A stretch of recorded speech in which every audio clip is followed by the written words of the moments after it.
150 Board of Education Committee of the Whole meeting for March 25th, 2013 to order. Would you please call the roll? Here. Here. Here. Here. Please stand for the Pledge of Allegiance. I pledge allegiance to the flag of the United States of America and to the republic for which it stands, one nation, under God, indivisible, with liberty and justice for all. 3 flags for your pleasure there. Okay. That brings us to announcements, right? Yes. Okay. Announcements. I'd like for us to just pause for a moment of silence in honor of Dr. Barbara Pendleton. Dr. Pendleton was a teacher to many of our teachers in our school district and also administrators. She was a mentor to at least 2 of our board members. And also she served on the superintendent search committee for the superintendent that was selected in February 2010. And so tonight we'd like to pause and just honor Dr. Pendleton's memory.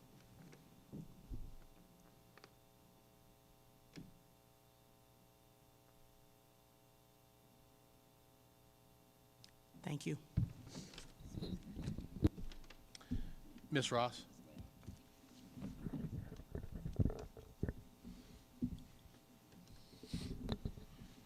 Okay. In relationship to that, I'd also like to pause in remembrance of one of our principals' mother, one of our principals who lost her mother, Ms. Cushing from Franklin, just to pause for a few minutes in honor of her.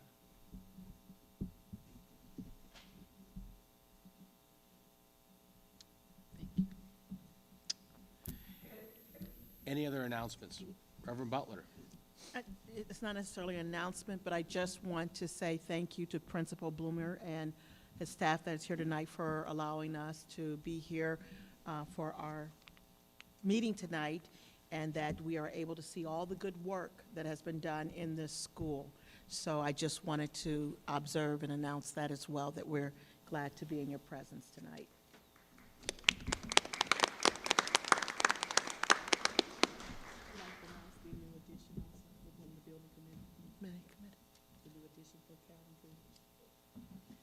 Ms. Ross, would you announce the new addition for Calvin Coolidge that's coming online in the next year or so? The new addition?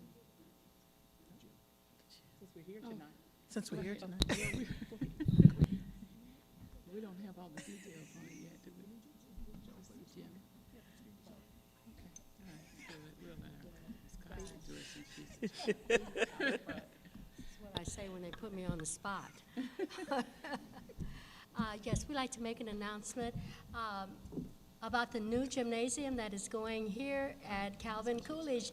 And Mr. Copeland, if you'll turn around, you will see rendering of the new gymnasium. We're very, very excited. Our parents are very, very excited, our staff, and the students especially, that now they're going to have a wonderful gymnasium to play in. Thank you.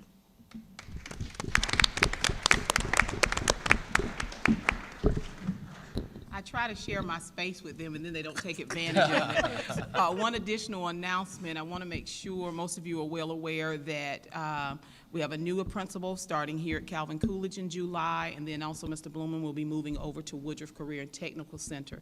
So tonight I'd like to recognize Mr. Mervyn Swanson. If you would stand up and be recognized as the new principal for Calvin Coolidge. Mr. Swanson has been an assistant principal in the school district, most recently at Roosevelt. Prior to that time, he was a dean at Richwoods High School, and also previously other teaching experience also outside of the district. To Mr. Bloom, I want to thank you for your service and your dedication to Calvin Coolidge. 3 years ago, he told me, I don't want to leave, I don't want to leave, I don't want to leave until I'm ready, so this is a wonderful opportunity for him to grow. We're excited that Dr. Ryan Olson, who is currently the principal at Woodruff, will be moving on to a superintendent position. Welcome to my world, welcome to my world. So we're really excited about our future appointments, and thank you again for your leadership.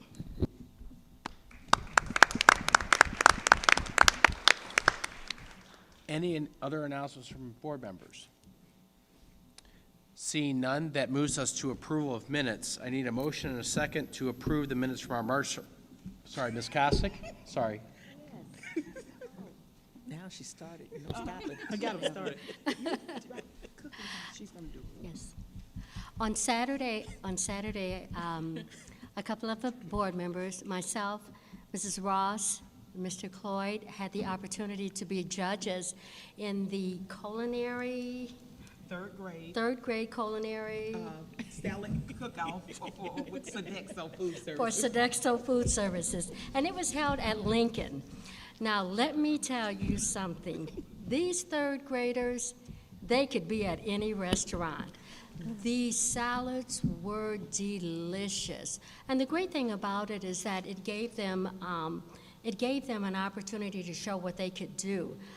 The prizes were, it was a gold, silver, and a first bronze. And each of the participants, there were 7 of them, all did receive something. So it was something great for them. Many of them have forethought of saying, hey, this is what I like to do, this is what I want to do. And there was one little young man that said that he was going to cook for his wife. I said, honey, where were you when I needed you? But it was a great time for all, and these children, they were so proud, and they did such an excellent job. They will be going, the winners will be going on to, is it a regional? Regional contest. To a regional contest. They will be on WBMD on Friday at 4 o'clock. WMBD. W who? WMBD? WMBD, I'm sorry. At 4 o'clock 31. on what day is that? 4 o'clock Friday. On Friday. Okay, so if you get a chance, you get an opportunity, turn your TV on at 4 o'clock and watch these children. They are so enlightening. Thank you. Thank you. Ms. Vice President Cloyd. Yeah, just 2 things. One is I attended the AP session at Richwoods on Saturday, and I think we had a very small turnout of parents that were invited to that, and I think there's an opportunity next year maybe to do maybe a larger audience for that, because I think it's helpful for students that are preparing for the AP exams. And as I understand it, this is the first year in which every AP student will take the advanced placement test, regardless of what class year they're in. And I believe the district is paying for the fees for that, which can run about $85 to $90 per advanced placement test. So that's something that's positive. And it's going to be interesting to see how that turns out. And second is that I went to the East Peoria Career Day at the school on the 22nd, which was Friday. And they did a very good job of introducing students both in their junior high and their high school to careers and employers. And I talked to a number of employers that have interest in doing something similar to that in the schools with the district. So I'm going to be following up with Dr. Lathan on that. But it's something I think we can use and encourage, and maybe even sort of cross-reference to what we're doing at Woodruff in terms of career development. So, thank you. Thank you. Any other announcements? Seeing none, that takes us to approval of minutes. I need a motion and a second to approve the minutes from our March 11, 2013 meeting. So moved. Second. Any discussion? Seeing none, Madam Secretary, would you call the roll? Aye. Aye. Aye.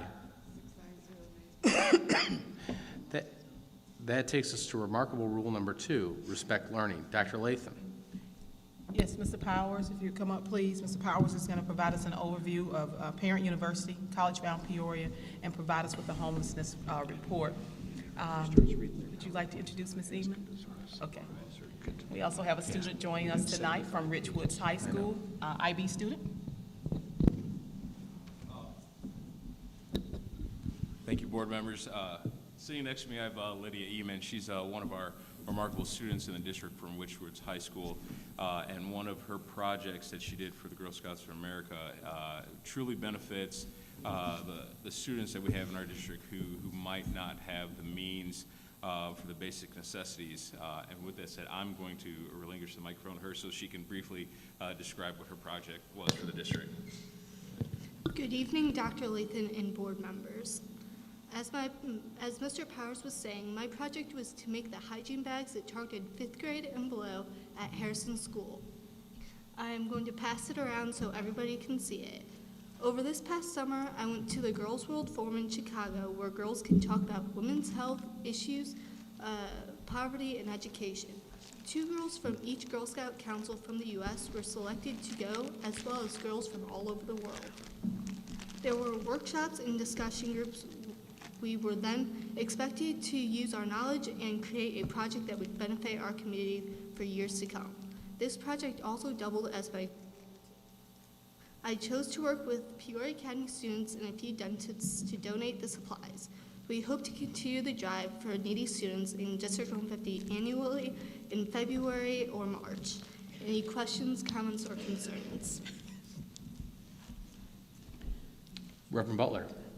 Mine is just a comment. I want to thank you so much for putting this together. As some may know, I work with the homeless program at Southside Mission, and these are the type of donations we just love to have that help us to meet the basic needs of those that are coming in and need those items, toothbrushes, soap, and all that. That is the perfect hygiene packet for those in need, so thank you. Thank you. Any other questions, comments? Vice President Floyd? Yes. How many did you prepare? I wanted to prepare about 200. We made a little less than that, but it was like enough that I was really happy about what we could get from all the donations that I had, and I was just really happy altogether that we made about 150. So it was a very good turnout. Thank you. Thank you. Ms. Wolfmeyer. Did you have help from the rest of the girls in your troop? Is that who helped you with this project, or was it just friends that you got together? I worked with the Peoria Academy students on it, and so they helped donate these toothbrushes, toothpaste, everything. And then when I needed other help, I went to a couple other Girl Scout troops I knew and asked for the things. Okay, thank you. My question for you then is, when you approached others to help you, did you discuss with them not only the project itself or the products, or were you able to help educate them about individuals in need of such products? I did both, because I made sure that they knew what they were doing and not just handing it over just to say, okay, I did something, but to know what benefit they would be giving for it. Good. Well, we're very proud of you. Yeah. Thank you.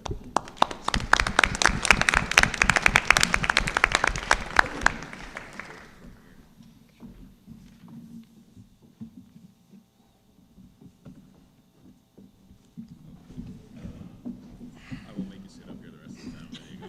Thank you, Lydia. Thank you. Thank you, Lydia. All right, we'll move quickly through this presentation. This is just regarding our homeless reporting, our Parent University and our College-Bound Peoria program. And these are really just updates for where we are this year and a little bit of comparison from last year.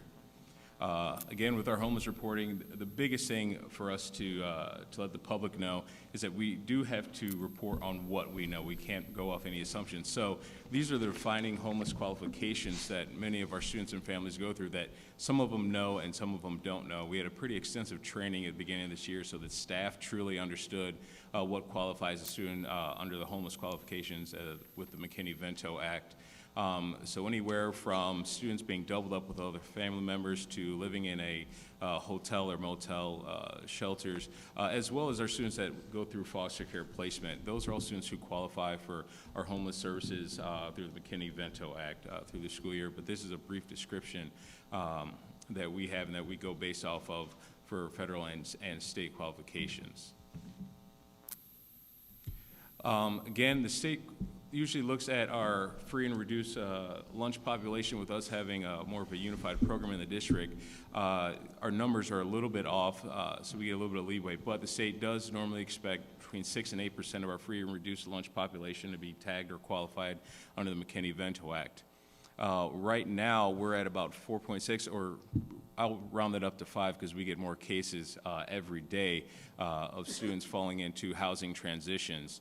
So right now, we have about 635 students tagged in our Skyward information system.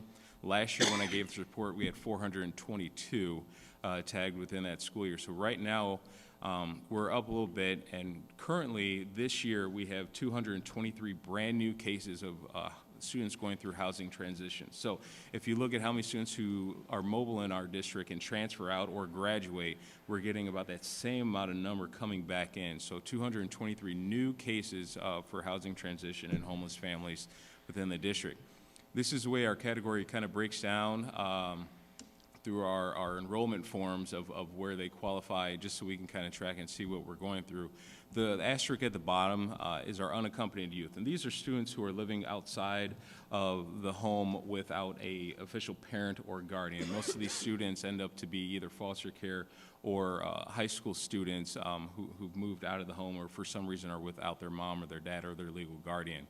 This is important for us to track as this number rises throughout the state and throughout the country, but also it's important for us to look at as we help these students get into college.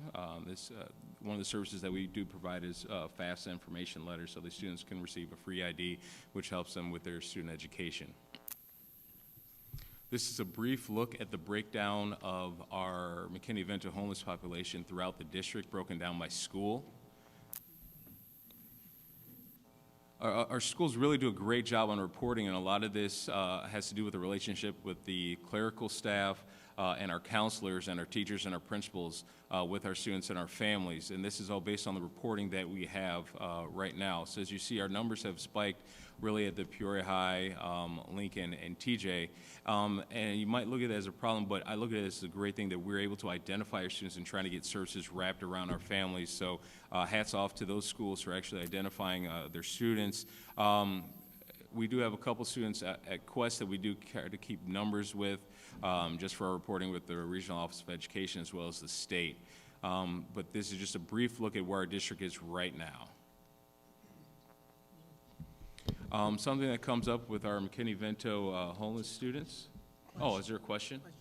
Okay. I just wanted, back on that other slide, is it a problem trying to identify all, is that maybe why our number is a little low? Do you find that parents and even students are sometimes reluctant to let school personnel know that they're in that situation? It's really truly about the relationship that school personnel has with the students. I think our enrollment and tracking of it has gotten better over the last 3 years, simply because staff know what to look for now. And we don't go out and flat out ask questions, but we're able to look at how we do registration, and anyone who was tagged before, has their address changed.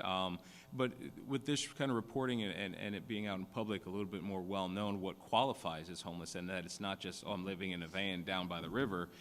Families understand really the services to keep their students in school and keep some consistency and a safe place for their students. So it's gotten a lot better. Question. Yes, ma'am. It looks like the latest information you have is 1112. No, those were our numbers from 11-12. This year, we have 635. 12, 13. Okay, because you had the same years on another slide. I was just wondering.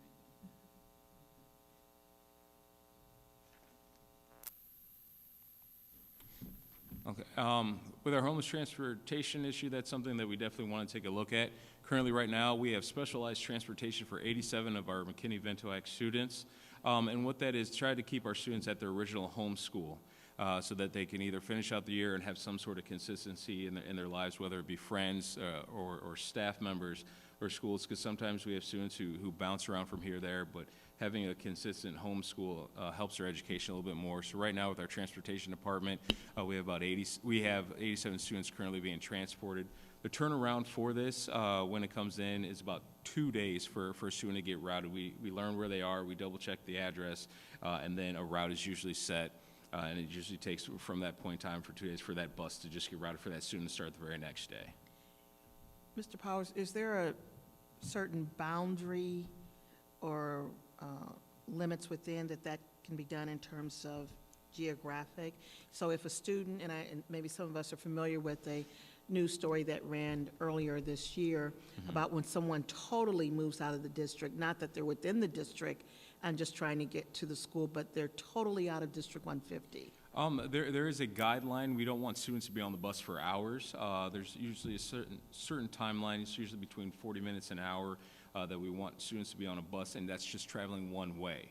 There's a certain line that we look at geographically. Also, when a student transfers outside of the district and still wants to remain in, we do have to contact the other school district in which they're residing and make sure that we can coordinate transportation services, whether it's logistics with buses and routes, or whether it's the funding that streams through for the McKinney-Vento transportation services. For example, what does that look like? If we have a student who originally is in our district and ends up moving into Dunlap for some reason, maybe a double-up housing situation, we can coordinate with Dunlap School District on the transportation services. We actually have a few cases of students in and outside of the district right now that we do transportation for, whether it be District 150 students or not, that we coordinate with. Sometimes we split a route, whether we do an AM transportation or PM drop-off, or it's simply just the splitting of the funding that it costs for fuel and for the driver costs. It's gotten a lot better with the coordination between school districts, with having statewide coordination, and also through the Regional Office of Education. Our transportation department, I tip my hats to Mr. Mendoza, Mr. Collins, Ms. Courtney, and everybody over there at our bus barn who really do a great job coordinating our efforts as these cases do come up. But we do see students who bounce in and out of District 150, and we try to keep them at their school as they're requested, if it allows for that to happen. So the one situation that was reported earlier, because you mentioned it's about a 2-day turnaround for transportation. That was one particular situation just this school year. But normally students are being transported within 2 days. Yes, ma'am. Okay. Yes, ma'am. So I don't think that came out. Just a question about, that's about a 50% increase in the number that are categorized as homeless. Is that due to our better identification in its entirety, or is it a mix of more homeless and better identification? I think it has to do with a better identification. I also think that has to do with a little bit of the economic times that we're facing in the community. What we do see are how easy it is for a family to fall on hard times and maybe lose housing and simply go through just a housing transition where I can't afford my mortgage or I can't afford my rent payment, so I move back in with mom or grandma until I get back on my feet. And that has nothing to do with the student. But we do want parents to be aware of there are services provided to help keep them or help keep their students on track with learning. And that really just comes to mind about breaking down the barriers. Where as you look at the services on here, what we usually provide are our frequently asked services for our McKinney-Vento Act students, uniform and clothing support, medical services. When I say medical services, we aren't performing the physicals. We recommend them to go to our Methodist and Health school centers, or helping them get physicals and immunizations, or track down medical records, as well as transcripts from other schools. Whether it be in-state or out-of-state, as we have some migratory students and students who just transfer due to family reasons. Fee waivers, especially with graduation coming up. If you do qualify under the McKinney-Vento Act, there are some fee waivers that we do. Also, if a student wants to play a sport, we definitely don't want them to be hindered simply because they cannot afford the athletic fees. And again, our FAFSA letter assistance that we do have.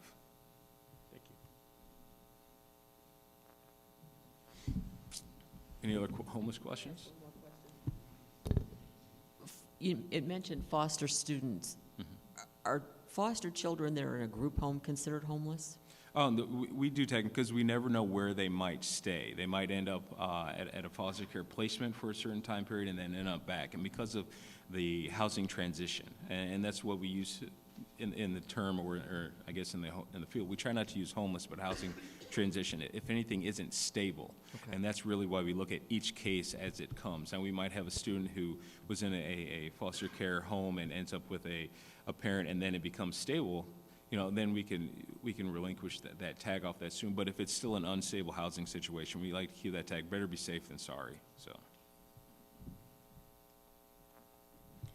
All right, I'm going to move quickly through this here.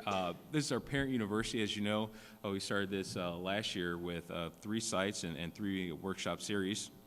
This year, we've increased that to 6. Again, it's designed with the idea of having a professional development-like conference for students and for the community. It opens up with usually a keynote or a welcome session, and then we break out to our workout sessions. And then we have families and parents can attend up to 3 different workshops at one time as we go through the evening. We started this year with a launch with Dr. Steve Peoria at Woodruff Career and Technical Center. It was a great turnout.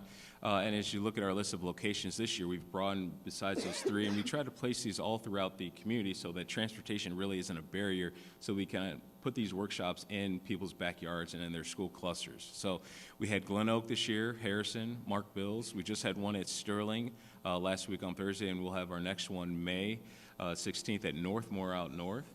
So it'll be great to come out. Comcast Cable has joined on as our new partner. And what they've tried to do is introduce the Internet Essentials package, which is a way for Internet services and technology to come home to our students. As we know, we're doing a lot more online learning, not only for students, but we're doing a lot more online registration for parents. This is a great way for our parents to be connected, not only with registration, but also with the classroom. And Comcast jumped on and has really kind of came alongside of us as we produce these parent universities.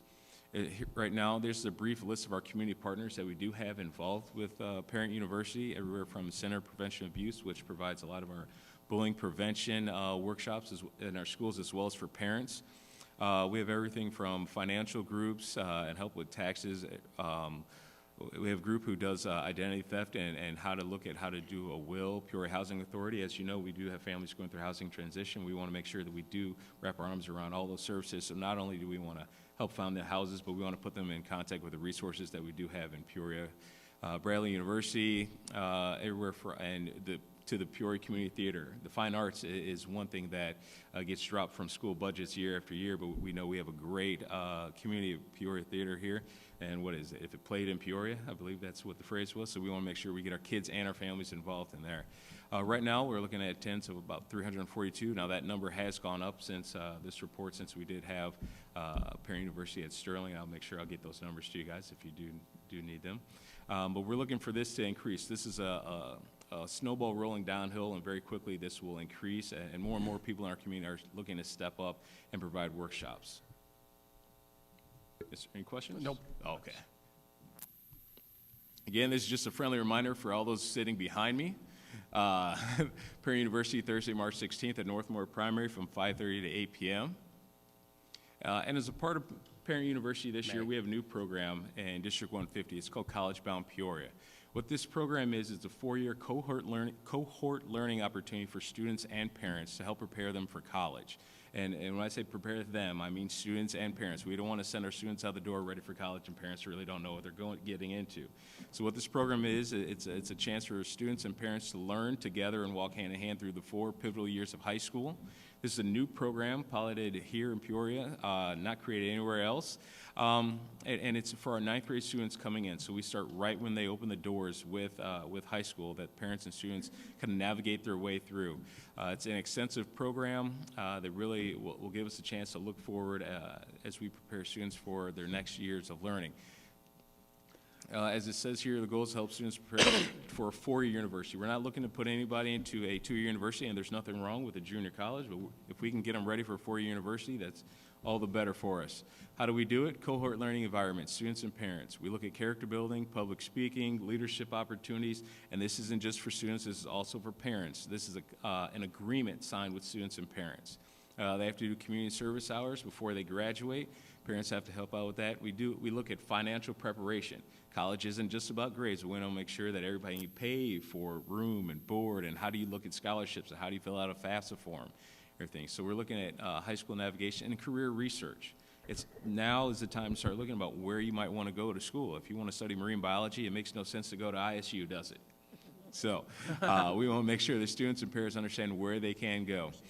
With this program, it's pretty extensive, and we want to make sure that we are truly giving students and parents a full college experience. So this isn't just Parent University and classroom learning, but we also want to make sure they step their feet onto a college campus. This summer, we're going to be going to 3 college visits, and we'll do college visits as this program continues and as the cohorts go forward. This is our first year with the program, so we're going to take them to Millikan University. It's a great school out of Decatur, Illinois, my alma mater. Go Big Blue. Northern Illinois University and Northwestern. And the idea is so that students can see what life is like out of college outside of Peoria. Bradley University is a great university, but we want to make sure students get a chance to look at the entire spectrum of what college can look at, from private school to public state schools. Currently, right now, we have 20 students and 28 parents. All right, so students cannot join this program unless their parents are on board also. Yes, sir. Or can you just talk about, I'm sorry, but a supportive adult, because we did address that early on. Unaccompanied youth, I was going to ask that Unaccompanied, question. yes, but a supportive staff member can support. Definitely. And when we say parents, we also look at caregivers. It might not be your mom or your dad. It might be Miss Sally who lives next door and comes behind you. It might be a teacher or a counselor who wants to invest their time in a student outside the normal class hours, which many of our students and our teachers and our counselors do. We have a couple students who do have counselors who come in for them when maybe mom or dad can't step in. And that really shows how much this program is valued by that student and valued by the peers and those around them who want to wrap their arms and make sure that they have a successful life and move forward in their education. So it's not just for parents, but it's that special caregiver or that adult in their life who wants to make sure that they move forward with success. I just want to say, I think this is a great idea. It's been 9 years ago since I was a parent looking at this, and I was totally lost. You have no idea what you're looking for, and especially starting at 9th grade, because then the kids, it's not like colleges are just looking for the GPA and the grades anymore. They're looking for the well-rounded students. So to start at 9th grade is great, because then the kids know the kinds of things they need to get into. But I think this is going to be a great thing for parents, and I sure wish it would have been around 9 years ago. I'll try to build a time machine to do a little retroactive work, but no, we're excited to look forward. And the idea with the program is that this year's first cohort will come back and do mentoring to next year's cohort as they move forward, not only with students but also with parents, so that students can come back and say, hey, this is your freshman year of high school. Here's some things we learned. Parents can come back and say, hey, this is your freshman. Here's some things we learned, and as we move forward. So it's that chance to give back. Mr. Powers, it also looks like, given the current status, that this is a program that's very instrumental or supportive of a single parent as well. Yes. That a lot of the students that are in this, there's one parent or one caregiver, so to have that support for them is excellent. Yes, ma'am. Can you talk about how the schools that are represented of the 20 students? Oh, sure. We have students from all 3 high schools in the district, Richwoods, Peoria High, and Manual. This is a program we look to fill at about 30 students. With parents, we do not say, oh, we're going to take 10 students from one high school, 10 students from another high school, 10 from the other. Really, we're looking at the application process. It's treated very much like college. So a completed application that's turned in on time has a better chance than someone who turns in half of a completed application. And I'm not really looking at what high school that they come from. I'm looking at an invested student in their education. So they do have to turn in an 8th grade transcript. The parent does have to sign off on it. There's an essay that goes along with it, so that they're truly showing, the parent and the student have to turn in that portion, so it's an investment in their education as we go through. We do have a large majority of our students all over the board, grade-wise, from our C students to our A students, and we try to help them make sure that they become students who are on track to graduate and enter a school, and not just looking at their graduation or looking at college when they become juniors. We do have students well represented from each grade and actually from every economic and every cultural diversity that we do have. So this is a group that not only learns from each other in the classroom, but also can learn from each other socially. Perhaps, Dr. Lathan, you could comment on this. How does this correlate with the AVID program? Actually, York can answer, but one of the pushes was to try to get more of the AVID students involved. You know, AVID is trying, we work with AVID to get students more accepted into college and make sure that they can maintain the rigor of college. So that was, the first push was out to the Success 101 students or the AVID students, and then we looked at other students. I know Mr. Powers mentioned that he's not concerned necessarily which school they come from, but the directive from me was every school had to be represented. And so when we saw certain schools that did not have applications submitted, I made a call to the principals and saying, you know what, you are the caregiver and local parentis, so you fill out the application, meet with them, make sure, because it's important that all 3 high schools are represented, because we have students that are capable of going to college from all 3 high schools. So we looked at that, but that's that push. We were going in with those AVID classes and looking at that. I think last week, Dr. Kennedy conducted some walkthroughs looking at that. We're looking at our Success 101 and 102 numbers to make sure that we can, for that 9th grade class next year, that cohort, get those students in there, because we want it tied together, because AVID also a requirement is for college visits. Right. And Peoria High, Manual, and Richwoods, I think most recently Peoria High, a couple of months ago, you approved a field trip for them to go on a field trip to Columbia College for them to visit. But we want it linked to the AVID program. Okay. Thank you for asking. It's a great chance for them to double dip. Can't ever be too prepared for college. I'll say that concludes my presentation. Any other questions? Seeing none, thank you. Okay, thank you, Mr. Powers.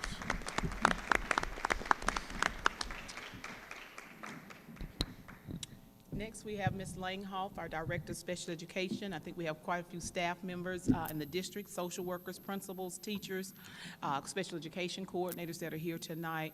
One of our focuses basically the past 2 years has been on special education, making sure that we as a district are following what we're mandated to do federally and also at the state level, but just making sure that we as educators are providing a quality education to students, including all of our special education students. So Ms. Langhoff is here tonight with team. I think they presented to you last March, and they're back again. So thank you so much for coming back, and to all the other staff members, I'm sure you'll introduce them. Thank you. Good evening, President Crawford and board members. I want to thank you for taking time this evening to kind of work through some areas that we're working on as a department to serve the district. I do have several staff members here tonight, and I want to thank them for just taking the time to represent what we're doing and share this information with you. Tonight, Chris Joseph is here. She's a school social worker. Mark Hootman, school social worker, and Danielle Robb, school social worker. I'm first going to give you an overview of special ed, just a basic overview of where we're at, and then we have 3 topics we're going to present on: manifestation determinations, why try curriculum overview, and then an overview of the children's home contract that you approved last August and where we're at with that. Okay? This is a history of students we've served in the district. As you can see, we were close to 25% several years ago, and we have reduced our numbers. There's obviously a variety of reasons why, but we are closer to that natural balance where we should be in terms of special ed percent in a district. The state average is closer to 16%, but we are getting closer to where we should be.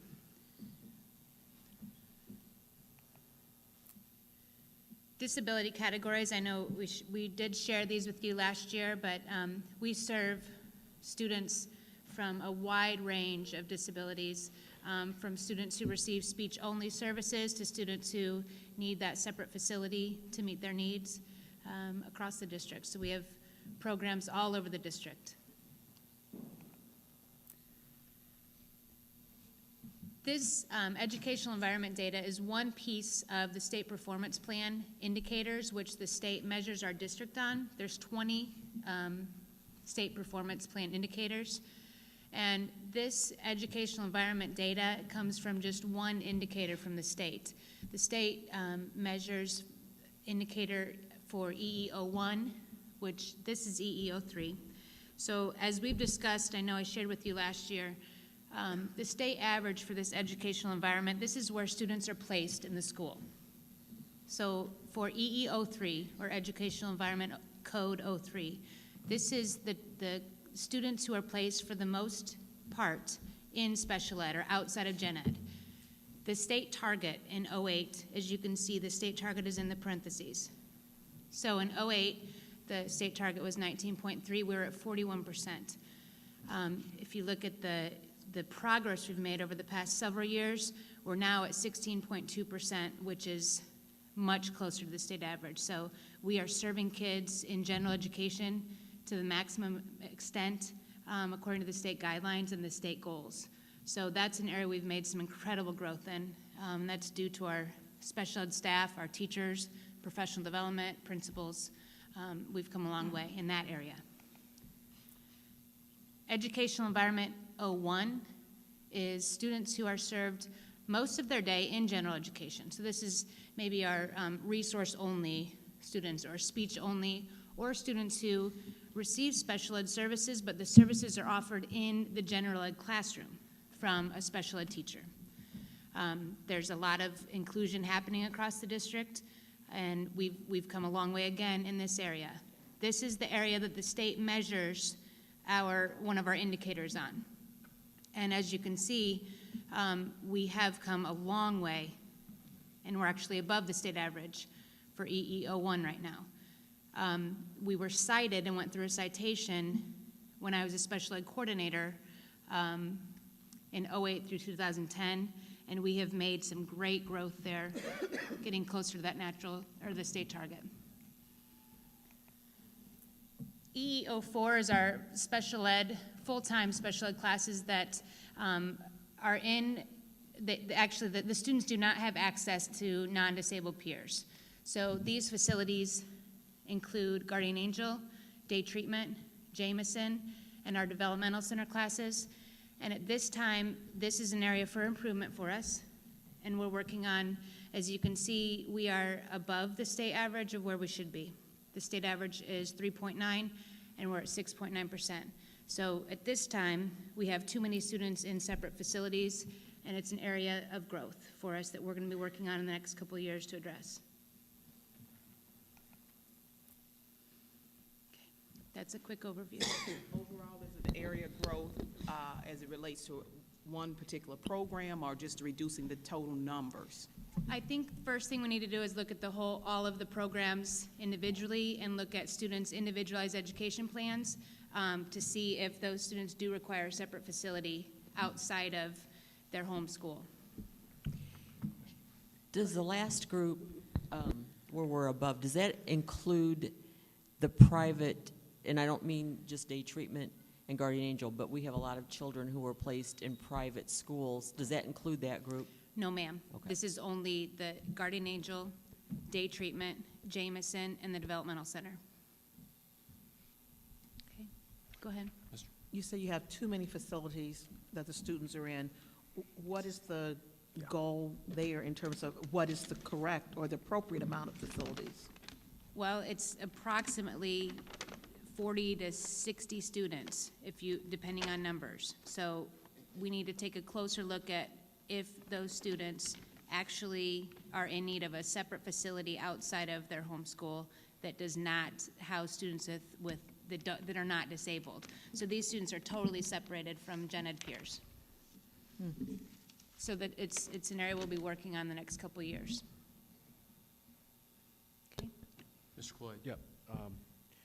In terms of the state average, is that based on the schools throughout the state following very rigorous guidelines, or is that simply that we have a higher incidence, or what do you attribute that to? The state sets goals, and we're expected to meet them, and I could not tell you exactly how they establish their targets.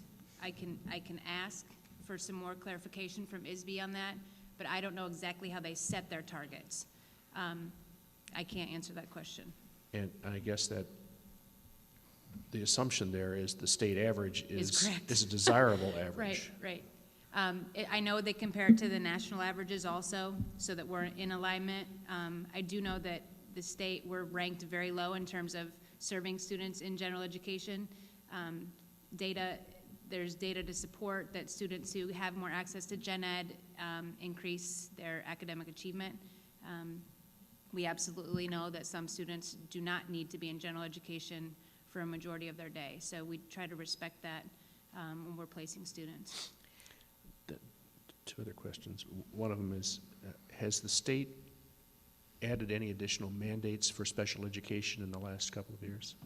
No, they're actually looking at the class size mandates for the 30-70 ratio, 70% gen ed to 30% special ed, and they're looking at the class size requirements. Right now, that's under review, and they're looking at possibly dismissing those and leaving it up to the local school district to determine class size and the percent of special ed.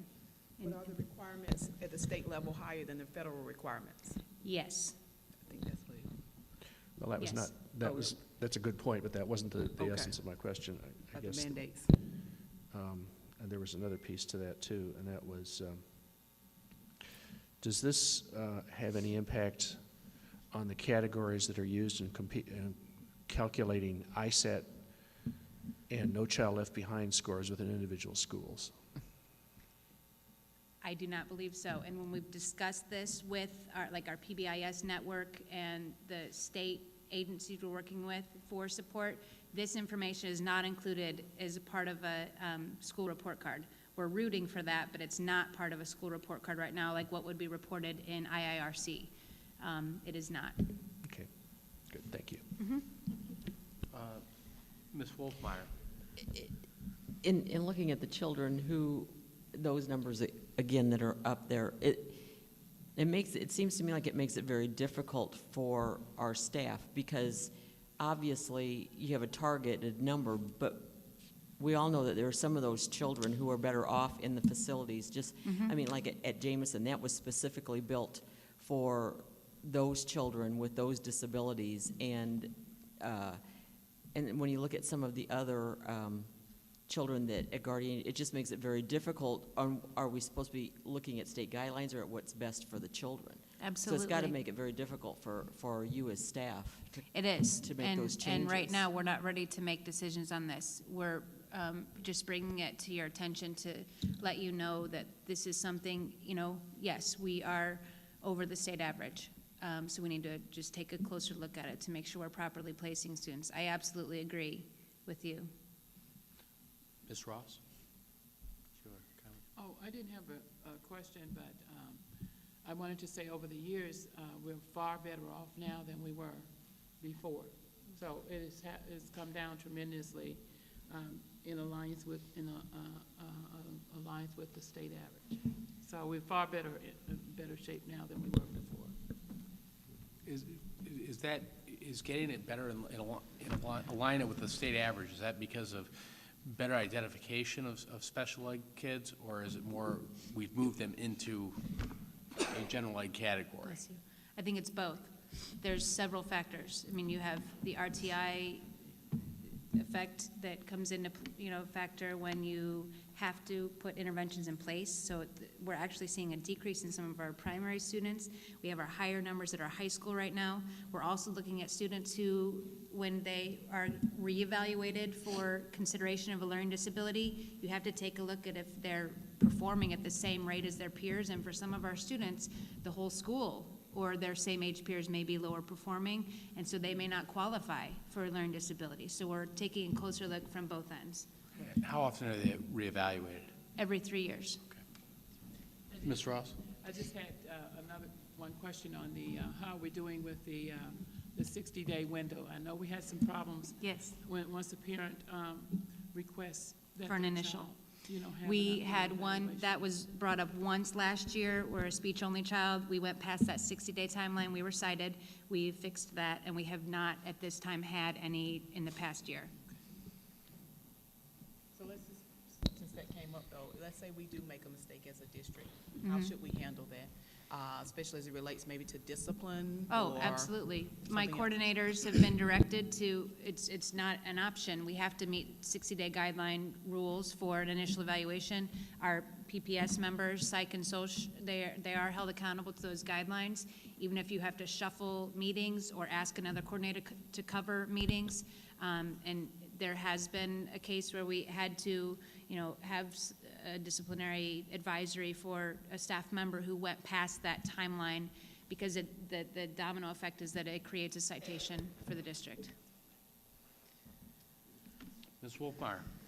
I might get in trouble for asking this question, but are we doing okay with reevals? I mean, I know that was a problem for a lot of years because we just flat out didn't have enough personnel, and it was very, very difficult for the staff to keep up with the 3-year reevals. So, It's a very good question, and we're hoping to be on target by the end of the year and not have more than 10 to 20 overdue by a team, but I think we've closed that gap some, and the goal is for everyone to be done within that 3-year timeline. And I just want to say, I know it's very Yeah. difficult, because that's in addition To initials. to initial evals and everything else that has to be done with the paperwork and everything. So I know that's a concern, and Absolutely. for the most part, it's probably just a lack of being able to provide enough staff. Well, and I'd like to hire, I know. more. I second. Yeah, they've done a heck of a job closing that gap. I wouldn't say we're 100%, but we're trying to get as close as we can to meeting those guidelines by the end of the school year. Can you So we talk don't have about the overflow. assignment of special education coordinators and the additional staff that we did hire, and social workers this year just to support the entire school? But to talk about, I know you need more, and I support that, but I just can't do it right now, but I do support that. But can we talk about that? I know, the 60 days is ticking. But assignment of coordinators by instructional improvement officer, by schools, by zones. Yes, I High think- schools, I know yeah. you still need more support. Yes, I know that. I think we Peoria. made some really good improvements last year in our planning. We did align special ed coordinators by instructional improvement officer and PPS teams according to coordinator. So there's much more alignment. I think we're absolutely structured correctly now. The PPS teams at times, well, they do. They serve multiple buildings. Would they like to be serving less, to be more efficient? Absolutely. But I think the structure is there. We've also, as you know, we added social worker to support gen ed at Lincoln, Glen Oak, and Harrison, with the hopes that that would take some pressure or workload off of the special ed PPS team member. I know in those buildings, we still have very high need across the board. So it's at least a step in the right direction. What,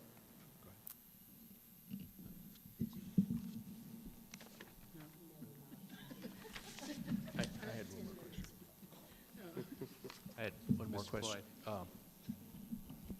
What percentage of our certified staff are special education teachers?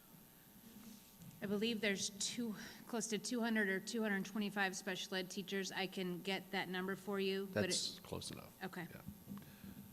And for some reason, I apologize, we're missing a slide here, but I need to give you, on your packet, you should have an indicator 9 and 10 update. And I just want to give you an overview of the one citation we are under this year for indicator 9 and 10 for over-identification of white students with autism. We've submitted a status report to the state and an activities report, and we're continuing that work. We were cited 2 years in a row for having over-identification of white students with autism.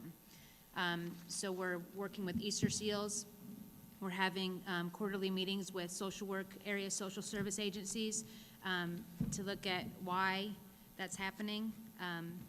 There's the assumption that many of our more affluent students may have more access to doctors and may be accessing, like Easter Sales, for example, for some early intervention, where some other students are not, or their families are not getting them access. So we're trying to work through why and how that's happening for over-identification of students with autism. That was my concern. How do you over-identify? Exactly. Are you saying The state, because well, of it's, some and that, parents again, that's having based on other a formula additional from the state. So, and that's, yeah, because the state's always right, exactly. But no, we have found that when we did our self-assessment, it is not because we've misidentified. We're identifying correctly. It just happens to be that we're not identifying other disability, or other, ethnicities as having autism as at high of a rate as white students, white children with autism, or, white So students. specifically, what was the citation? What the citation for? For over-identifying students with autism who were Caucasian. That was the citation. So then you have to do a self-report, or a district report explaining our processes for evaluation and identification. And that report resulted in the fact that, the finding that we were not misidentifying, we had just over-identified. Is that, it's confusing? Ms. Ross? Just a comment. again, while we have come a long way, one of my concerns has been over the years with doing the initial IEPs and also the updates, re-evals on IEPs, that many times parents were not part of that process. And I think they're actually required to, am I right there, required? But we have we had been missing the mark on that for a number of years. Many parents would not be present at their IEPs and/or have indicated they did not know about it. So I'm wondering if that's improved, number one, and then number two, for Mr. Powers, that might be an excellent training opportunity. I think we had, especially, it was one of the breakouts of the last meeting. It was in February. the fall, I believe. We did have a parent session. Right, but I know that we had some Absolutely, that's problems an with area that. we still need to work on, is getting parents to the table. I think maybe phone conferences have increased, but we still struggle to get parents to the table at every meeting. Absolutely. Okay. We're going to move to manifestation determination review. Go ahead, Danielle. Good evening. I'm going to tell you a little bit about manifestation determination reviews. We also call them manifestations or MDs sometimes. And it's basically a way that we protect the educational rights of students with disabilities when discipline is involved. And so I'll give a little bit of an overview before I hand it over to Mark. So when do we provide a manifestation determination review? When a student faces suspension that could result in removal from education for more than 10 consecutive days, or when a suspension would cause the student to exceed 10 days of removal from education for the entire school year. Then we look at who may need a manifestation. Any student with an IEP or a 504. We also look at students who are not yet eligible for special ed services, but who are on notice, and that would be students who are referred for a special education evaluation, or when we have a reason to believe that that student may have a disability. Why do we do a manifestation? We need to look to see if the student's disability was the primary cause of the incidents in question. And when we look at that, there's two possible outcomes. Either the student's disability is the primary cause, or it has a substantial relationship to the disability, or the student's disability is not the primary cause for the incident or does not have a substantial relationship to the disability. So when we look at that, if the student's disability is the primary cause for if the student's disability is the primary cause for the discipline, then the district may not discipline the student. They may not impose suspension or request expulsion. And the team must then review the student's behavior intervention plan to determine if it is correctly addressing the conduct of the student. And if there is not a behavior intervention plan, then the team must develop one. If it is determined that the disability is not the primary cause for the incident, then the district may go through with a suspension or an expulsion. So I'm going to turn it over to Mark to talk a little bit more about what goes into a manifestation report. Thank you. Okay. And just up front, I wanted to say that when we have these meetings, it is not perceived or meant to be, there's no adversarial relationship between what we're doing and what the administration, if the principal, assistant principal putting the student up for discipline, we're not there to say they did something wrong, but we're there to look at the student, make sure the student's rights are being protected. And so if we determine it is related, that doesn't mean they did something wrong. We just have to protect that student's rights. I'm going to go through what actually goes into the report itself. I did 2 this afternoon. I've done about 54 this year, so I've had a little practice. We're going to look at the student's IEP and placement. We're going to look at information about the incident, further observations, and then any further information provided by the parent or the school district. First off, when we write the report, we look at information about the incident itself.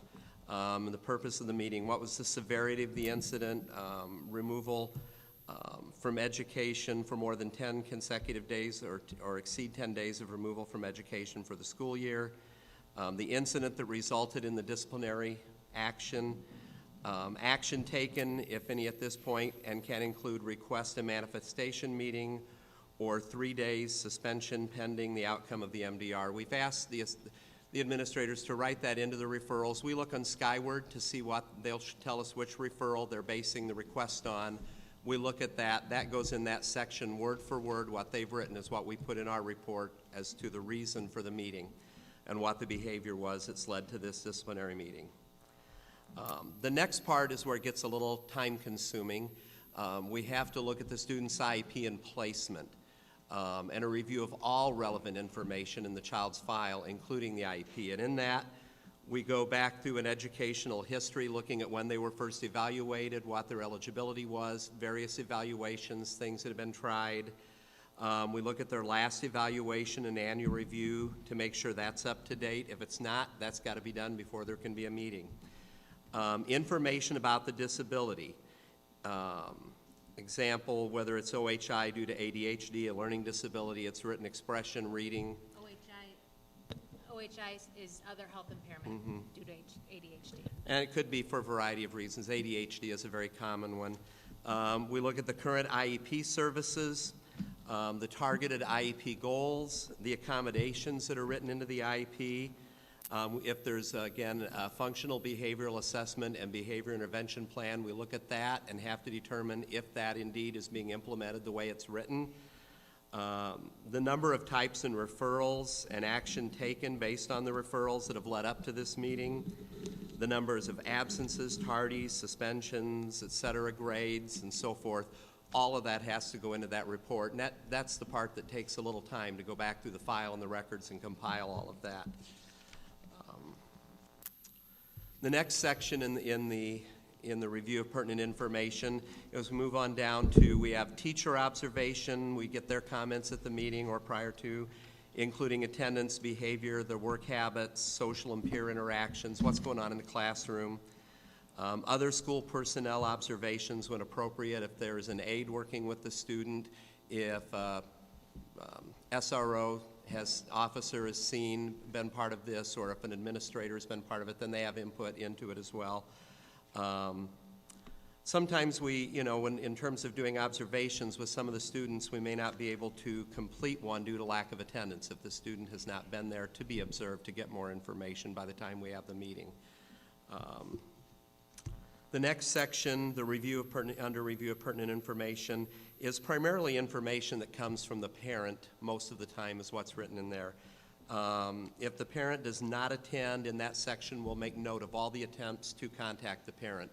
There will always be a written notice, phone calls made, notes sent home. We've had some parents who've requested to participate via phone conference, and we've done that and allowed them to participate over the phone. But sometimes we just, after numerous attempts, we still don't have a parent. We need to have the meeting because the behavior may be a pressing issue that needs to be dealt with. If the student is present, so if the parent's there, we will put their comments in, how they feel about what their perception is, their opinion, whether they agree with the outcome of the meeting, disagree. We also do the same for the student. We certainly try to have the student in the meeting, give the student a chance to address any questions or comments they want to make.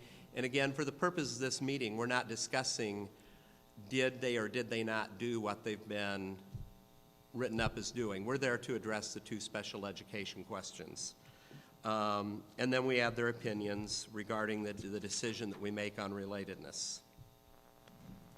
This is Chris Joseph. Hi. After we do the review of the IEP placement, we go back to our 2 questions that Danielle had talked about. The first one was the conduct caused by or had a direct substantial relationships to the student's disability.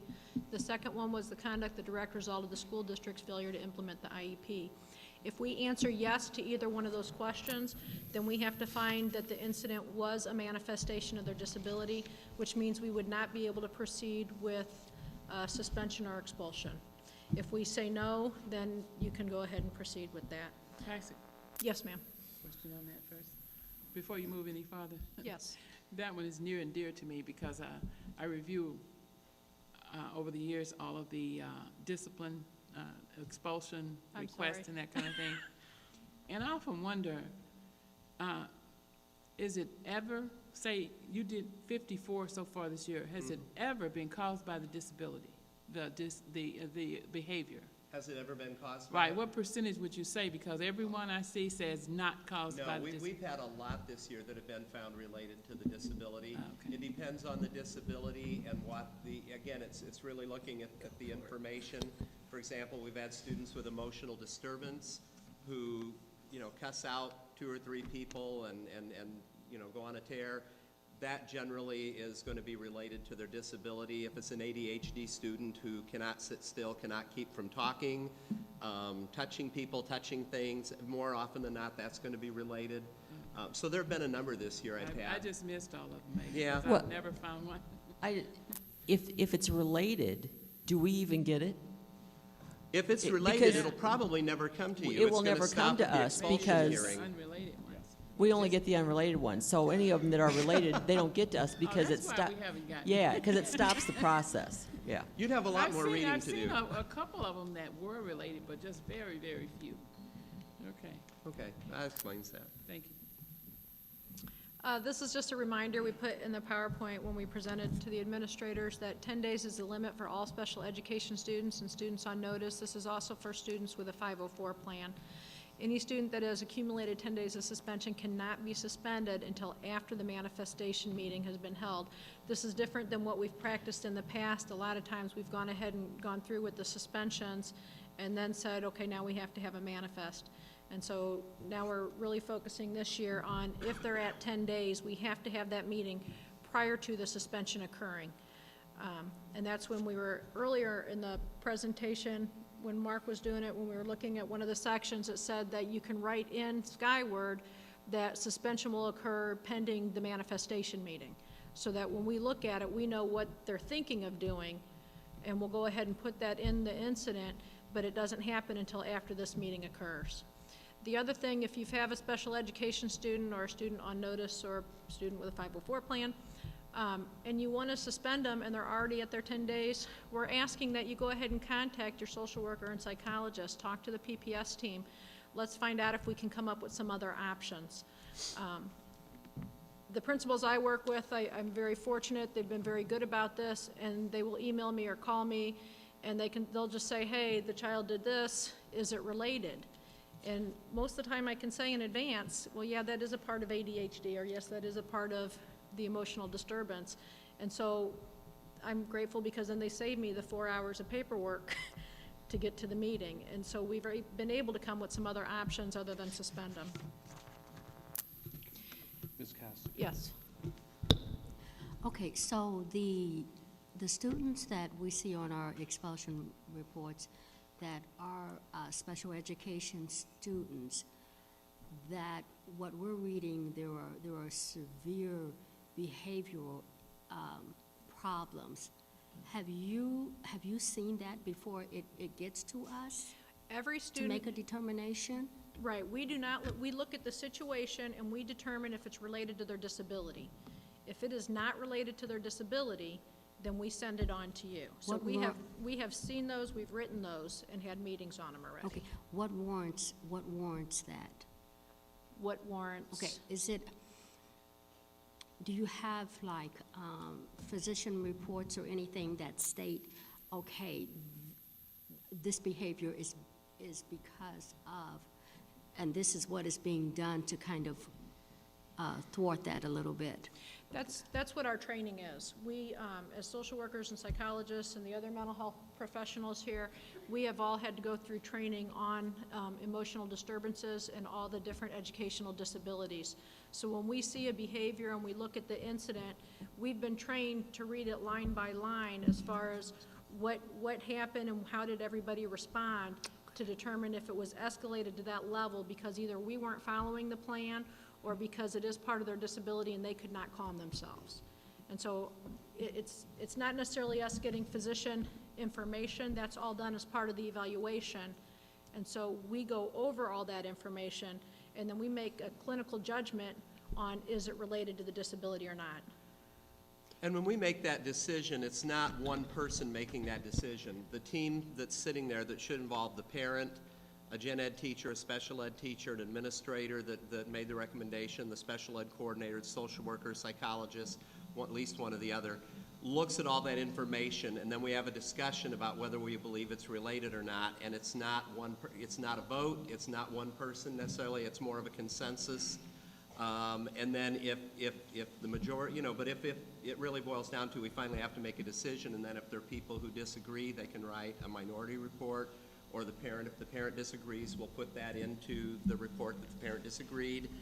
And sometimes it's easier, sometimes it is harder to look at those and determine what's related and what's not, but you try to use all of the information and data you have available and make the best decision you can.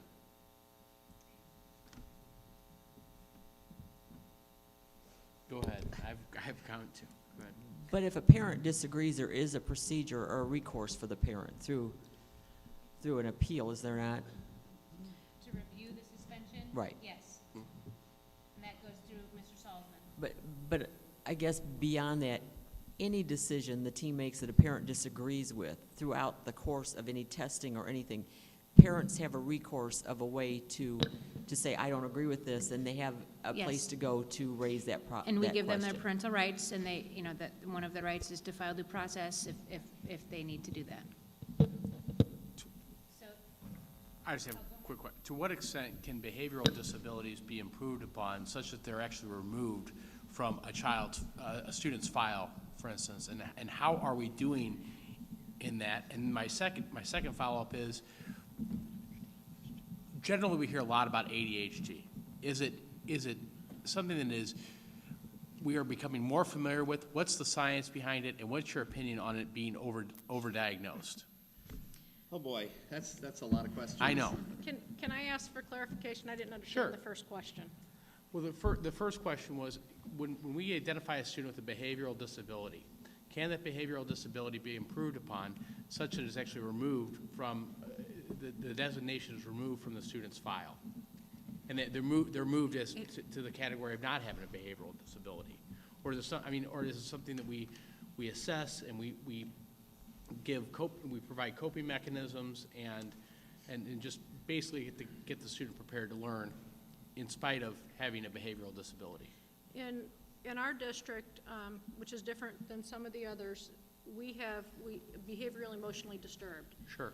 We have a lot of students in our district that have behavior struggles and challenging behaviors, but unless there's an emotional component, they do not qualify for special ed. Does that make sense? No. Okay. I'm sorry. No, that's okay. In the past, there were kids that had a behavior disorder, and there were kids that had an emotional disorder, okay? And then the state combined it, saying you're behaviorally emotionally disturbed. So we don't have straight behavior disorder. Those tend to be the kids with more of the conduct problems and the oppositional defiant disorder. Those kids are in the general ed curriculum. They do not qualify for special ed, okay? So when we're talking of a student who has behavioral emotionally disturbance, those are the ones that qualify for special ed. So chances are, if they have that disability, there is some type of chemical imbalance, there's some type of like bipolar disorder or psychotic disorder, help me other names more. Anxiety, anxiety, depression. They have a major, some sort of emotional problem going on that's interfering with them in school beyond just making maybe some bad behavior choices. They really, truly, on their best day, are not going to be able to do as well as some students are because of the emotional issues that they have. There's just something, again, chemical imbalance, something inherently makes it more difficult for them to comply. And going to the ADHD question, yes, there's a science behind it, and we've tried to get more and find more and better tests to really help not only determine if a student has ADHD, but to really break it down into what their particular problem is, whether it's attention, focus, some impulsivity, what's going on. And then when we have those meetings, we need to really look at those results and look at the behavior and try to link up and say, okay, is this behavior a result of the ADHD, or is this behavior totally separate from the ADHD and just he was having a bad day and he went off on this person? And it is, that's where you get into the nitty-gritty talking in the meeting. It's a team together. Ms. Wolfmeyer. Does an ADD diagnosis or ADHD still require a physician's diagnosis? I think it used to require a physician's diagnosis. I didn't know if that had changed or not.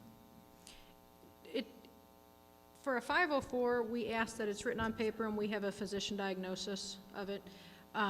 When we're looking at special ed, I sometimes take the parents, if they tell me my child has this diagnosis and I've observed the child and I see it, or if we're giving them medication or they report they're taking medication for it, then to me that means they've been to the physician. But having that does not always make them qualify for special ed. I guess my question is, though, that you aren't necessarily making a straight determination of ADD or ADHD. No. Okay. No, we also use rating scales and tests that are developed for ADHD in conjunction with what we're getting from the parent to see how much of an impact that's having in the school setting. The next 3 slides actually for our creative options that we're working with schools on to try to decrease suspensions out of school and increase time that kids spend in school. We have a lot of work to do. That's why we've added some social emotional supports. So some of the examples given are things we're working with principals and staff members on to try to reduce out of school suspensions. Okay. All right. Thank you. Any other questions, comments? Okay. All right. Oh, you do have one, Mr. Clue. Oh, my bad. I don't have I'm the only one that doesn't have a wireless network right now. Okay. So. Mr. Floyd. What sort of issues does this create in terms of having appropriately skilled substitute teachers available for classrooms? It's a very good question. When we're short substitute teachers, and you don't have a substitute in place that has background in special education and addressing some of these behaviors, it absolutely impacts the classroom environment and students who are suspended. That's something that the teams need to take a real close look at when they're reviewing those referrals for a suspension review to see if they are funneling from one classroom, one period, one staff member, or a class that has a long-term substitute, and then that needs to be dealt with by that special ed coordinator and the principal to make some decisions. Okay. One more question. Do we have any count as to how many students we're administering medications for? We can get that. I would find that very interesting. Okay. I would too. We I do think have that's- a lot. A lot. Yeah, We you have a know, lot. we're talking here about 1/5 of our certified staff is dedicated to special education, and 1/6 of our students are special education. So it is a huge issue within the district. And if I could say in regards to that too, and I know when you're looking at the whole special education staff, I agree. In terms of the social workers and psychologists, I also do a lot of work with regular education students on a pretty consistent daily basis. So, I mean, I do spend a lot of time on our special education students, but we also see a lot of reg ed students who come in with a variety of issues and problems that we support and work with. Yes, thank you. Thank you. Mr. Wilson, do you All right, next we have an overview of Y-Tri for you. I have a few of my school social workers here, and Rachel Stuffelbeam is one of our school social workers. I also have Mr. Carlos Evans, who's representing Glen Oak Community Learning Center. Ms. Sarah Clemens, who's representing Woodruff Career and Tech Center, and Mr. Kevin Causey, who is representing Harrison. You can come on up. I also have the privilege of having 2 of our students here from Harrison, and Mr. Causey can introduce them. If you ladies would like to join us. Good evening, board members. Just so I don't feel I slight my partner, we also have my counselor cohort as well, Ms. Cobb, so you can join us as well. Here you go, ladies. Okay, we're going to give you a brief overview of Y-Tri. It is an option for social emotional learning curriculum to support social emotional learning standards in the district. We have, as you know, we've addressed it, we've added supports, and we are moving in the right direction. Y-Tri is a program that is widely used throughout the district, and we're increasing the use, and we wanted to give you a little bit of information about that. So the overview, as you can see, it does help with student retention, academic performance, and school climate. There's several pieces of the program. we include in your board packet 10 of the visual analogies. There's a visual analogy and a set curriculum of how they're implemented for students. There's also a multi-sensory approach, which there's music involved that is appealing to students. There's some physical activities as well, and really the curriculum really speaks to students. And in my observations, I've seen a real piqued interest when students are being instructed. Right now, we have several programs across the district running. As you can see, I won't read them all to you, but I'm going to have Mr. Harrison, you could be called Mr. Harrison. Kevin Cosley address Harrison, please, and the progress that we've made at Harrison this year. Thank you, Mr. Evans. Good evening again, board members. At Harrison, along with myself and my counselor partner, we're holding 3 groups. We have an all-males group, middle school boys, and we also have a girls group, and then we also have a group consisting of these 2 young ladies back here. The groups are now in almost our 2nd month of operation, so we're kind of trucking along. We're a little bit behind some other schools that have already implemented Y-Tri, but we've been really particular about how we wanted to start and really target it. I'll allow the 2 young ladies to speak towards how effective and how they're responding to Y-Tri so far at Harrison. Deshaline Lucas on our right and Quaylin Lowry on our left.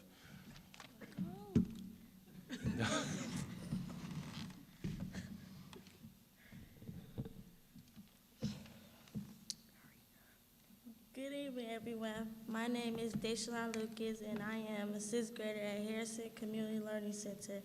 First, I'd like to thank Ms. Cobb and Mr. Cosley for inviting me to talk about experience in Y-Tri. I like being part of Y-Tri because it helps me control my emotions and reactions to things that happen in my life. For example, I used to think it was hard to ignore peer pressure and negativity, but since I've been going to Y-Tri, I've been able to handle things a lot better. I still have some work left to do, though. I also like how Ms. Cobb and Mr. Crosby explained the metaphors. They make the things we discuss easy to understand. They are really cool people and make Y-Tri fun to be part of. My favorite metaphor so far is turning off labels. I like this activity because we talk about being judged and bullied, 2 things that happen often here at Harrison. Thank you all very much for allowing me to come and share my thoughts about Y-Tri. Have a good night.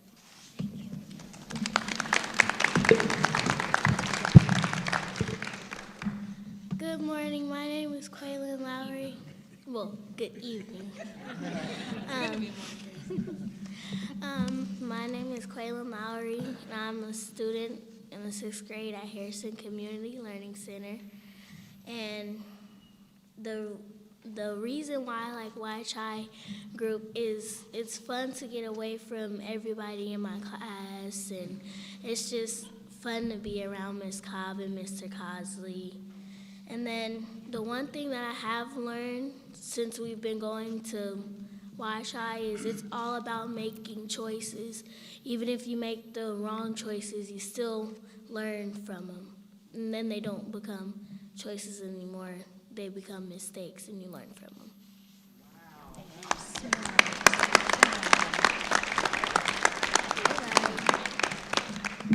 Thank you very much, We also have Mr. Carlos Evans, who's going to give us an update on Glen Oak. Yes, the Y-Tri curriculum is great. I had an awesome time learning about it at our training. That was back in, December and November. My school counselor, also partner, Mrs. Annie Mayo. We were super excited to get into our classrooms and start some groups also. Our principal, Ms. Branscombe, thought it would be a good idea to start in like a pilot classroom. So we did work together as a team to decide which classroom that was going to be. We chose a 5th grade classroom that we've been in for about 9 to 10 weeks now. They have a great time learning about it. We focus on academics and behavior when we discuss it, and we talk about the different metaphors. So far, the students have really enjoyed desire, time, and effort. It's a really fun activity involved. It's a maze that is very challenging, actually, and it shows you while they're doing it, the struggles they go through and what strategies they use to get through it. And we relate that to life, and they learn a lot about that. We also have 4 co-facilitated small groups for about 6 or 7 students. We have mixed gender groups. It allows for a different dichotomy. It's really fun. The students learn a lot from it. And what I really like about the curriculum is that it's all interconnected. So and I think that's the best part about it, because you never forget a lesson because they all connect, which allows for that continuity, allows for questions to be asked, and allows for us to also move forward with that growth factor. It was developed by a school social worker. We kind of talked about that in the introduction. I gave a good synopsis of how the creator created it, and I think they were really intrigued by that. We're moving to the final steps now in a few of our groups where we're getting them over that wall. They really enjoy coming to it, I would say, for a lot of the reasons these young ladies brought up, which is, getting away from that large group of students sometimes, spending time with the school counselor and school social worker, and also learning about social emotional learning. So I would say it's a great program. We're moving forward with it. Next year, we may have co-facilitated groups. We may not, in order to get to more students. We really enjoy what we do, and we're trying to move forward, and thank you guys for the opportunity to be here. Clemens. Hello, I work at Woodruff with another teacher. We have 6 Y-Tri groups at the high school level. We also have some at the middle school level. At the high school level, I see 3 of the groups, and then the other special ed teacher, Mr. Hubie, sees the other 3 groups. We see them for a half hour each day, and we rotate, so every 3 days, we hit everyone within. Within those 3 groups, I work through the metaphors with them one-on-one, guide them through it, and then when they're not with me, and they're with their normal advisory teachers, they're working on the reflective journal activities and listening to the songs. All of them have liked the songs. I've actually had a few students want to come and rap them to me. I give them a bag of chips if they get it all right. One of the hardest challenges I've seen with Y-Tri, though, is we're focusing on students' positive sides, and a lot of our students aren't used to focusing on their own positive sides. So we've been implementing special things to help them with that. I have what I'm calling a brag wall in my room. Students are invited as soon as they come in my room to go write something positive they happen themselves. And it's ranged from someone's gotten a job and held it for 5 months to someone didn't fall asleep during 3rd hour class, and they were proud of themselves for that, which is pretty big for them. Also, Ms. Marlin and I, the assistant principal, were looking through data. A lot of the students that happen to be expelled last semester from Woodruff, they have been doing better behaviorally and academically. Several of the students haven't had any major referrals this semester. They've only had minors, and they're all passing all their classes now. And so it's not all of them, but it's most of them, and the ones that have been coming to Y-Tri every day. Attendance has increased somewhat, especially on the days that we're supposed to see them. One benefit that we found from Y-Tri is that it offers a common language. I'm able to go and talk to any of the students on the Safe School side, and they know what I'm talking about. We have a flow chart that we use on the alternative and the Safe School side, where, if students misbehaving, we give them redirections, and then we give them a behavior reflection sheet before it gets to the point where we're moving them from the classroom for a referral. Recently, this week, I just went through and revised our reflection sheets to include Y-Tri language. Now that the students are about halfway through the curriculum, and that's been helping students. They can focus more, and they see how Y-Tri ties into everything, not just the time I see them for. So most of them seem to enjoy it. I've been enjoying it. They look forward to seeing me. Thank you. So as we discussed, there's 10 metaphors. The 2 that a lot of the students and staff members are really being able to relate to they're called the reality ride and tearing off the label. And in each one, the reality ride takes students through bad choices and good choices like they're on a roller coaster. And I've seen the social workers present these in groups, and the students really can relate to decision-making, good choices, bad choices, and the ability to stop making bad choices and make a turn for those positive uphill choices. So, and then tearing off the label, just talking to students about how tearing off labels that don't represent who they are and how they can rise above those. So some pretty powerful metaphors are used. As we move forward, a few things. We are going to have more use of the pre and post assessment for students in the program to get some more just solid data. And we'd like to be able to just monitor it more closely. We also are looking at Tier 1 implementation at Peoria High and Woodruff next year for all staff, which I'm really looking forward to because our goal is to reduce out-of-school suspensions in both of those buildings, not only for gen ed, but special ed. We have set up consultation visits from YTRI, and we're going to select students or staff members to go through that level 2 training, and we want continued support from our building administrators and special ed coordinators. This is just some comments from some of our staff members in the district. And again, this is one option for social emotional support, but I do believe we're moving in the right direction. Any questions? Ms. Wolfmeyer. And I think this has already been answered, but it sounds like you're using this at Woodruff on both sides. Is that true? At the high school level, right Yes. now, it's only on the safe school sides. Next year, it will be school-wide. Okay, okay. And then I guess a question for all of you is, do you feel like this is the type of activity that right now there are only a certain number of students that are involved in your school, but do you see that there's going to be a benefit going out as these students, like these two young ladies, are learning their lessons, that they're going to be able to go out and have an effect on their friends, and it will spread that way? I think that's the spread of the language that Ms. Clemens was talking about, utilizing it on those referral forms or those reflection forms, so that everyone is speaking it, and then that in turn will have the students speaking it to everyone as well. And then I guess I have a quick question for one of the two girls, if you're comfortable in answering this.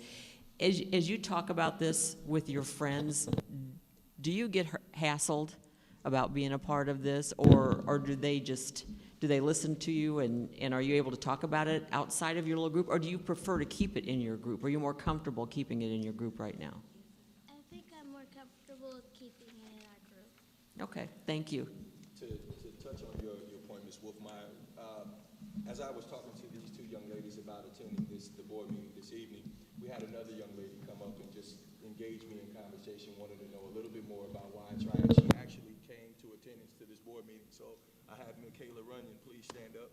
She's also a sixth grader at Harrison, and because of Quaylin and Deshalon's involvement in why I tried, she's also has sparked some interest in her. So as it speaks directly to your point. I had Dr. Lathan, I'm sorry, we just had a brief discussion. I asked Dr. Lathan, does this have any interplay with PBIS? It absolutely does. It can be used for tiered interventions for students who need more social emotional support. It needs to be determined, we need to determine which students are placed in based on data. We should be making all of our decisions based on building-wide data. Yes, and that's actually how we kind of interweaved ours, the school counselor and I.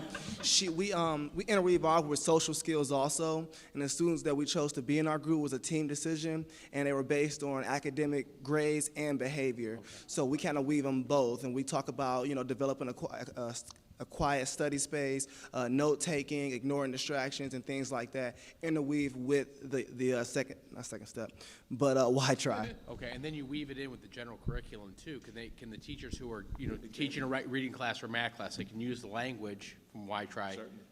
Ideally, absolutely. We should be seeing that in the next couple of years as we expand the implementation. It should be spoken building-wide, which is our goal for Peoria High and Woodruff as they go through training next year.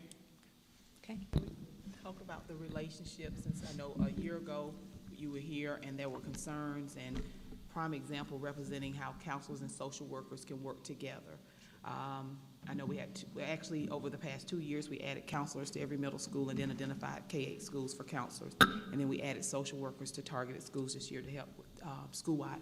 So can you talk about your relationship? I know you two are here, and I know you also work with Ms. Mayo yeah. at Glen Oak. Can you just talk about that, how that's working? Yes, ma'am, I will. Thank you.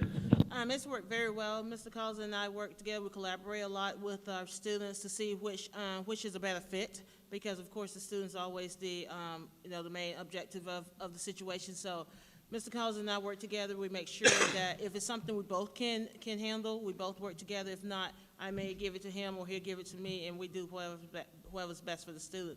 As far as why try, we work together. We co-facilitate one group. And then, like you said earlier, I do the girls, younger girls, 3rd through 5th, and then he does the boys. And so working together, I think, is a benefit for Harrison, because since we have such high needs, I think with us both being there, being able to disperse out differently, and both of us have our strengths and our weaknesses. So being able to target those strengths and weaknesses, I think has benefited Harrison a lot.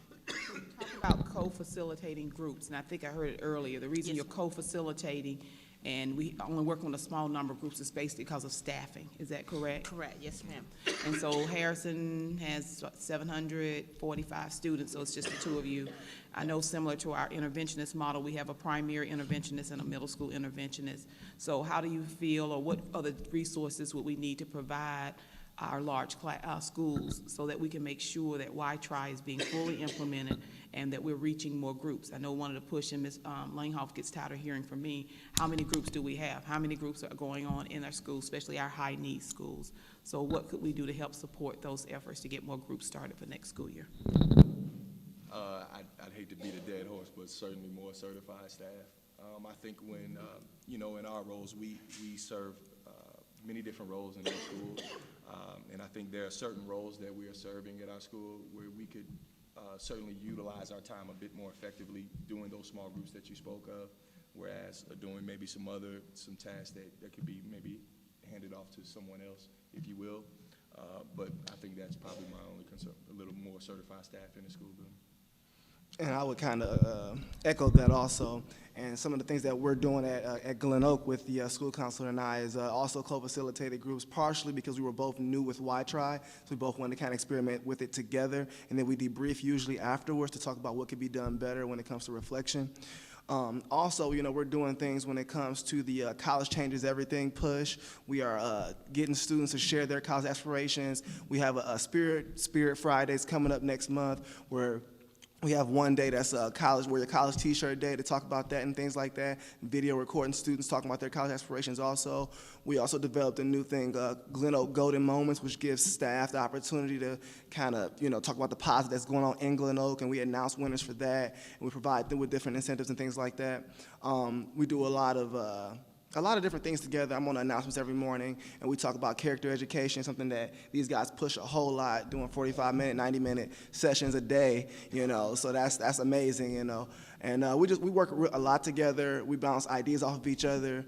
She tells me a little bit about what's happened last year and the progression, you know, especially sometimes when I need it, you know. So it really works together, and it's good to have somebody that you can speak to about some of the concerns and some of the growth that has gone on at both schools in our buildings.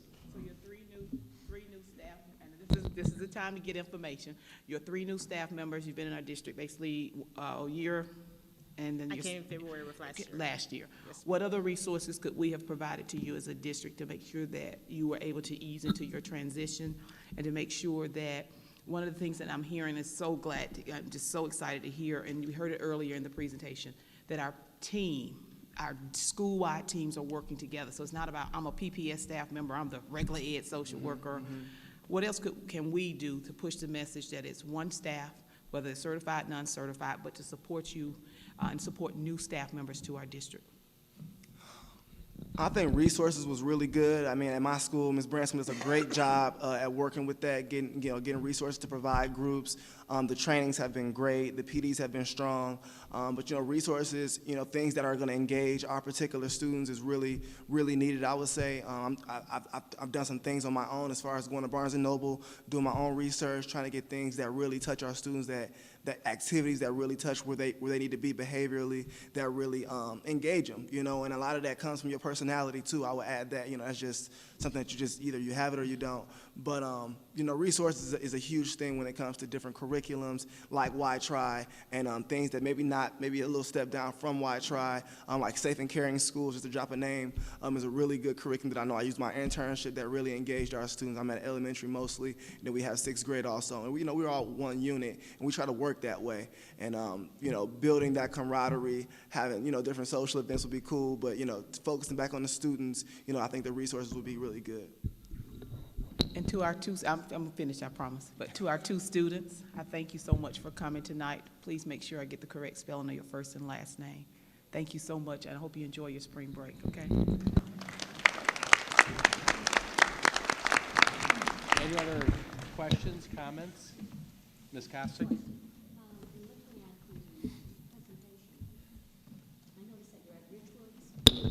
And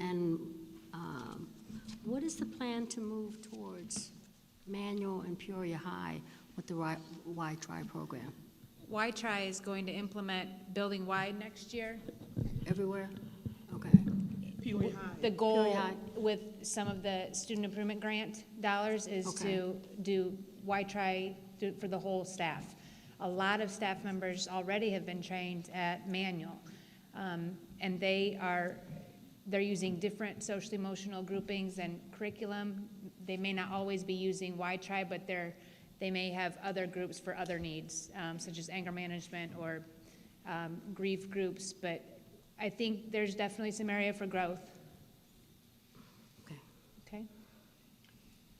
Did that answer your question, Ms. Costick? Yes, I was Okay. just trying to figure out whether I had missed that or not. Okay. Thank you. Just to one point, we conduct our Y-Tri groups on Fridays throughout the day. So at any point, if you all would like to stop in and come and see the work that we're doing over there, we'd certainly appreciate it. I know our kids would love to have some people over there. Thank you. Thank you. Thank you. All righty.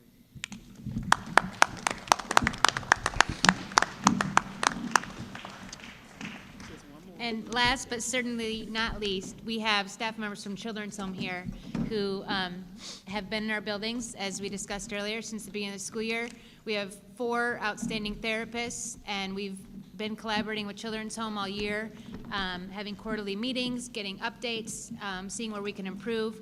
And the contract we currently have, I have Mr. Josh Young, who serves day treatment, and Mr. Anthony Jones is a school social worker that serves day treatment.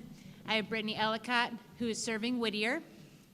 And we have Renee Ford, who's serving Woodruff Career and Tech Center, and then Tim Kane, who serves Roosevelt. We're going to do a quick overview of each building's successes for this year. We're going to start with Josh. Hello, how's everybody doing? Fine. Good. I haven't been up this late in a while, so forgive me. It's not even 8 o'clock. I've been working at True One Day Treatment. I'm a mental health therapist. I work with about 12 students on a regular basis, providing individual therapy and crisis intervention techniques with them. I also work with a lot of other students just on an as-needed basis when they come to me with issues and kind of provide some short-term therapy with them. But I've been working with about 12 students since August. 5 of them right now I have expanded into our children's home, either SAS program or 120 program, which is either a 3-month or a 6-month program. And so I'm able to see them outside of the school, and that way I can work with their families, take them to groups where they can work with other kids and kind of learn social skills, interpersonal skills. So that has been a big part of the program at Day Treatment. Is I want to expand it and have more students working with me outside of the school, because I feel like that might be where some of their issues start at. I also try to utilize different resources in the community for not just the students I see, but other students that are at the school, get them into counseling programs, not just with the Children's Home, but with Center for Prevention of Abuse, Family Corps, anywhere that I feel like they could, that could help them and they could utilize their services. And then the other thing is that we've been working with a lot is not just working with them in school and out of school, but when you're in school is to work with the teachers, work with the mental health professionals that are in the school, so that we're able to kind of talk and figure out what the best plan of action is for the students. So it's not just me working with a student. I go and I talk to the teachers. I go and I talk to the principal. I go and talk to Mr. Jones about what's going on with this student and how we can kind of talk together and figure out what would be best for the student so that he or she can be successful. First of all, I'd just like to say that Josh is very good at what he does. He's a very, very qualified therapist. One of our biggest things that we do is down at Day Treatment, it is so tight. and we see such extreme behaviors, we are collaborating all the time. We're bouncing ideas off each other. We've always had that open door policy since day one, and I think that was a huge, huge benefit for us. So I would love to keep them, to be honest with you. You know, she was down there all the time. But to give you an idea, these are some of the numbers with his counseling, along with my partner and myself. We worked really hard on the suspensions this year. And as you can see, we've spent a lot of time with the students. Also, Y-Try is another another part of our little gig down there that comes into effect. What really works down at day treatment are, and for most people, are the relationships with our students. If we're not able to build a relationship, we're not able to get into the real heart and soul of the issues that are going on and what's causing some of these poor choices. So I've seen over almost a full year now, I've seen Josh build a lot of relationships with a lot of students, and it's fantastic to watch because he really connects with them, and he really makes them think, and that's what we're there for. We make them stop before they make that poor choice. So they are thinking, and they are slowing up on some of the poor choices. If you can take a look at student one, we're looking at, we went from 3 suspensions down to 0. Student 2, 7 went up to 1, went up to 8. That's going to happen. You know, I mean, we're not perfect. They're not perfect by any means. Student 3, 13 to 4. Huge, huge progress with that student. Student 4, 1 to 0 as well. And then once again, student 5, 11.5 down to 6. For us, that's very impressive. And to be completely honest with you, it boils down to we've decreased suspensions 49.5%. And that's through a lot of effort through Josh, myself, and my partner. The other great aspect is with our kids being so extreme, we do have Josh, who is part of SAS. And what that is basically if we're unable to help the child, we kind of pass it on to him, specifically with self-harm or harming somebody else. We discuss it with him. He knows the criteria. We're able to go to him before we're able to make that phone call. Say, hey, do you think he would qualify? And a lot of times we're able to, Josh and myself, and work together with the student and get him away from the possibility of a hospitalization. We've done that quite often, and he's there for it. Honestly, it's working out very, very well for us. Our kids, they need as much as they possibly can get. Okay, Renee, go ahead. What's your question? It just might help to describe the student population there in terms of the number and how they arrive at being at day treatment. Right now, I think we are at 40 students. Actually, I think we're at 41 now. The students at day treatment, 90% of them are emotionally disturbed. We're talking the tip of the spear when it comes to severe behaviors. The other 10, right around 10% is severe ADHD. We are the most restrictive class environment, school environment. Basically, it's a filter. It's a step system. We go through all the steps. Basically, if a school cannot handle the behaviors, they end up with us down the road. We try interventions. We tried everything to keep that student in their home school. Sometimes it's just too extreme, and they end up with us. And we're there. We try and work on those behaviors. Renee from Woodruff. Hi, my name is Renee Goddard. Good evening. I've been at Woodruff since August. It's working. And can we? Oh, excuse me.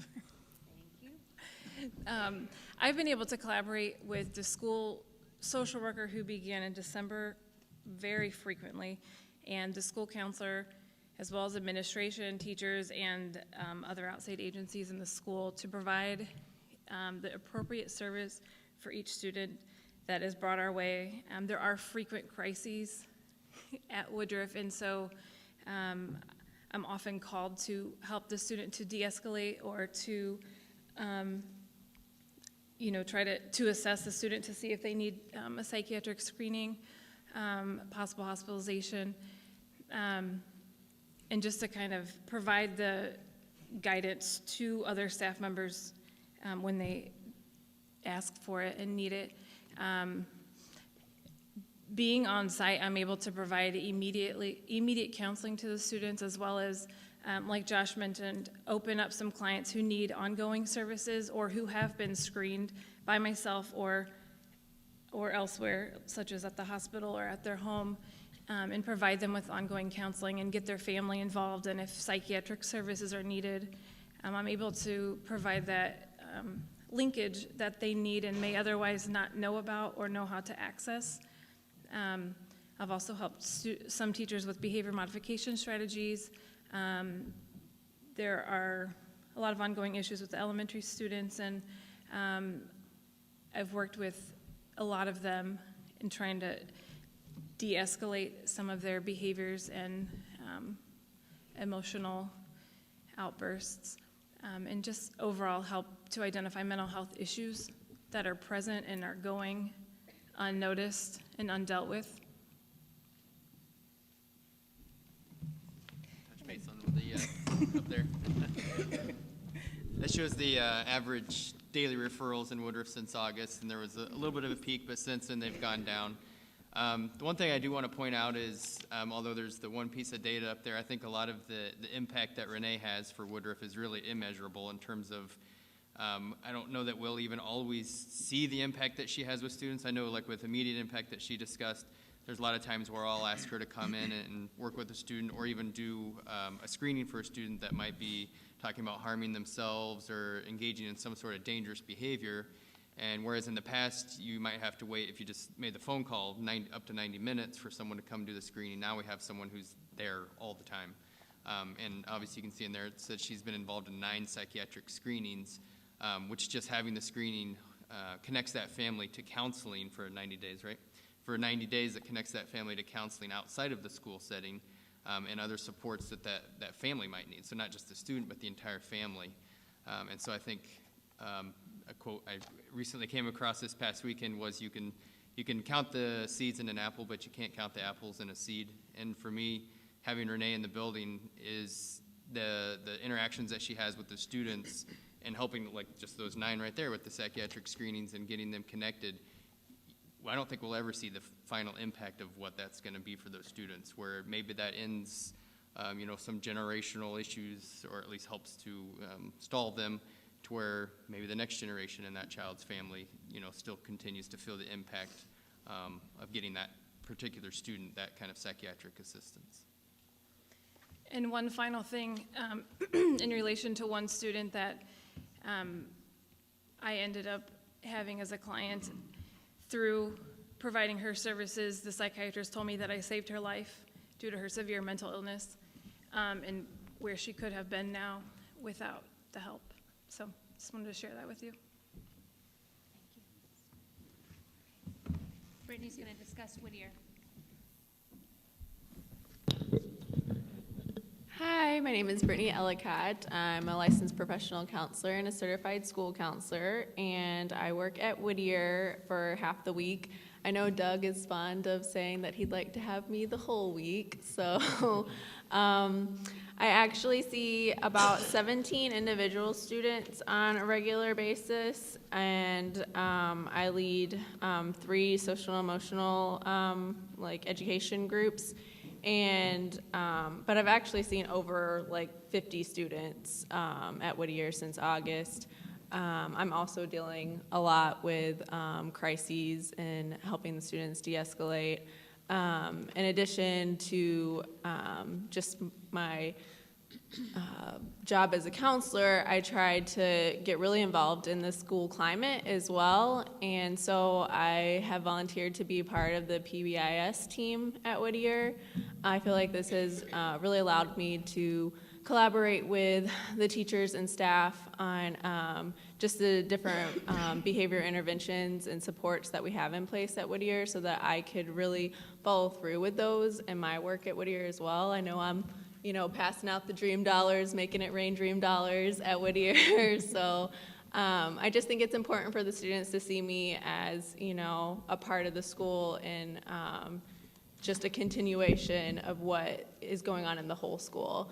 I also, something, some of the teachers were requesting more information and assistance on classroom behavior management techniques. So I was able to do some research and send them out like a school-wide email about some behavior management techniques that they could use in the classroom. And I've gotten some comments that was really helpful.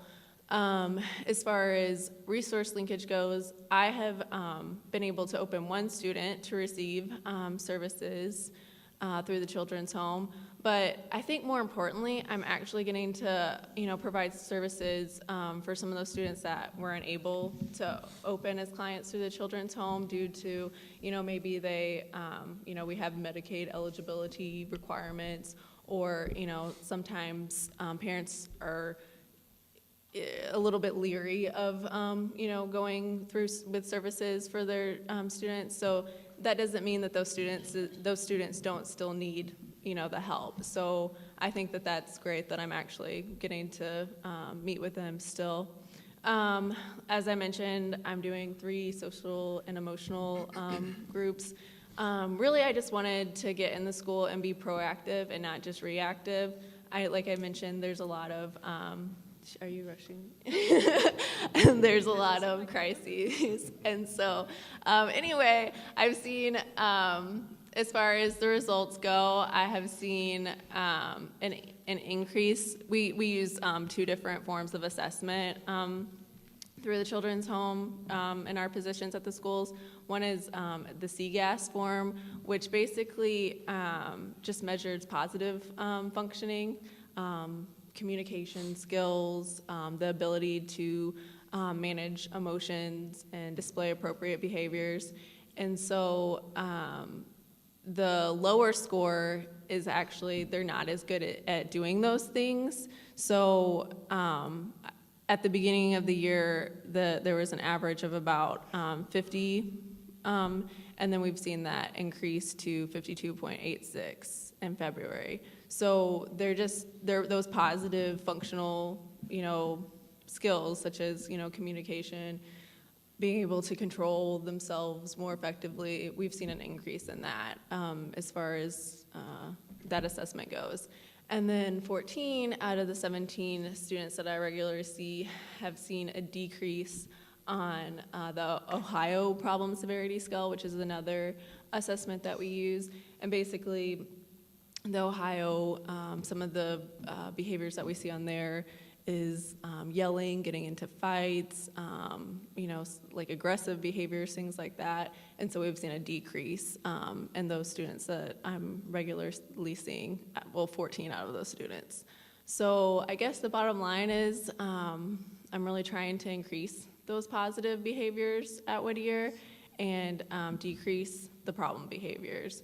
And I feel like, the staff and teachers and Mr. Atkins have been really supportive of me in that position, and I in turn am able to support them as well.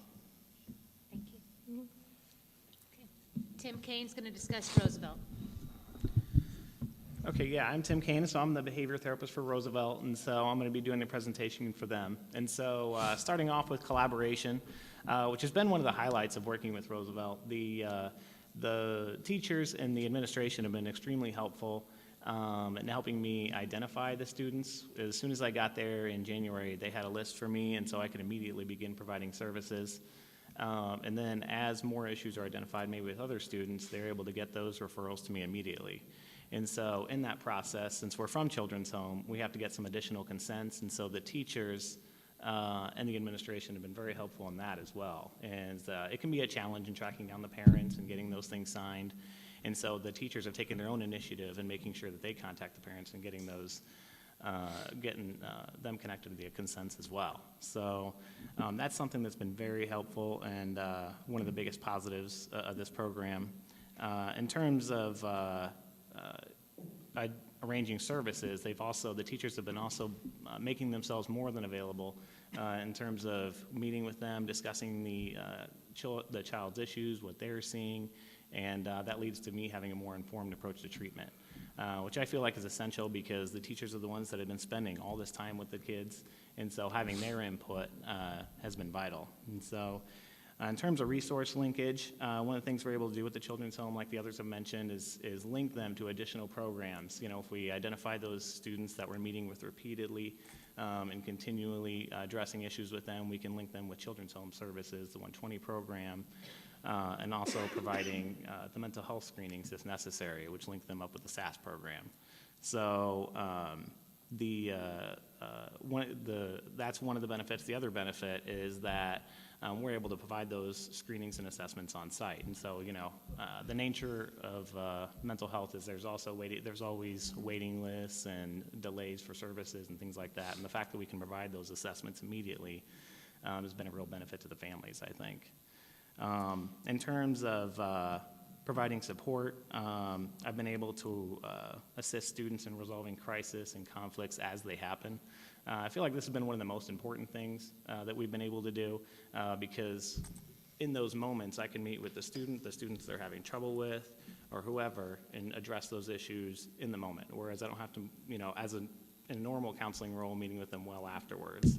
And so it's helped me, it's helped the staff, it's helped the students. And, you know, it's even gotten to the point where that becomes such a tool for building relationships with the students that they'll come up to me later, and I've had several students across grade levels do this, where they come up to me later and ask, you know, say, hey, before those situations happen, say, hey, I'm seeing this coming. I'm having an argument with this student, or I'm having an issue. I'm worried about getting in a fight. And they'll come and tell me, and we can do it. We can work on preventative measures, you know, meeting with them before it happens and stopping them getting a referral, getting into trouble, getting a suspension, somebody getting hurt. And so that's one of the biggest benefits that I've come across. I've also been able to assist parents in discussing child's needs, helping them identify the best course of action. And so I put that in there because, like Brittany had said, it's important that we've been able to work with families, regardless of what insurance they have, or there's no barriers for that. So as long as the parent's consenting, we're able to work with those children and what issues they're experiencing in school. And so I've also been able to be in the classroom and help the teachers create a more calm and positive environment for the kids. We did that a lot during ISAT. I was in the classrooms most of the day during those days, helping the kids stay calm and be in a positive mindset so they can do the best for themselves during the tests. In terms of seeing results, we've been, like Brittany was saying, we've been trying to do some proactive groups. Since I came in January, one of the groups for third grade was already set up for me, and so I started that immediately. But since then, I've been having some proactive groups with the second, the fourth, the fifth, and the sixth grade groups. And so we're able to work with them on better choices, conflict resolution, anger management. With one of the fifth grade groups, we had a situation where it had been something that had been ongoing, and it was two sets of girls, and they were having a lot of issues with each other to the point where it was escalating to even the parents were getting involved, and parents were having conflict with each other. And so I was able to meet with those two groups separately, and through working on those things, on that conflict resolution and anger management, I was able to resolve that issue to the point where they had requested that they all meet together because they wanted to work on things together. And so also I've been able to spend a lot of time with like the high needs kids that are really struggling. And so again, one of the barriers we broke with, you know, it wasn't a Medicaid kid, but I was able to work with him and the parent. When I first got there and I kind of got settled in, I was meeting with them every day.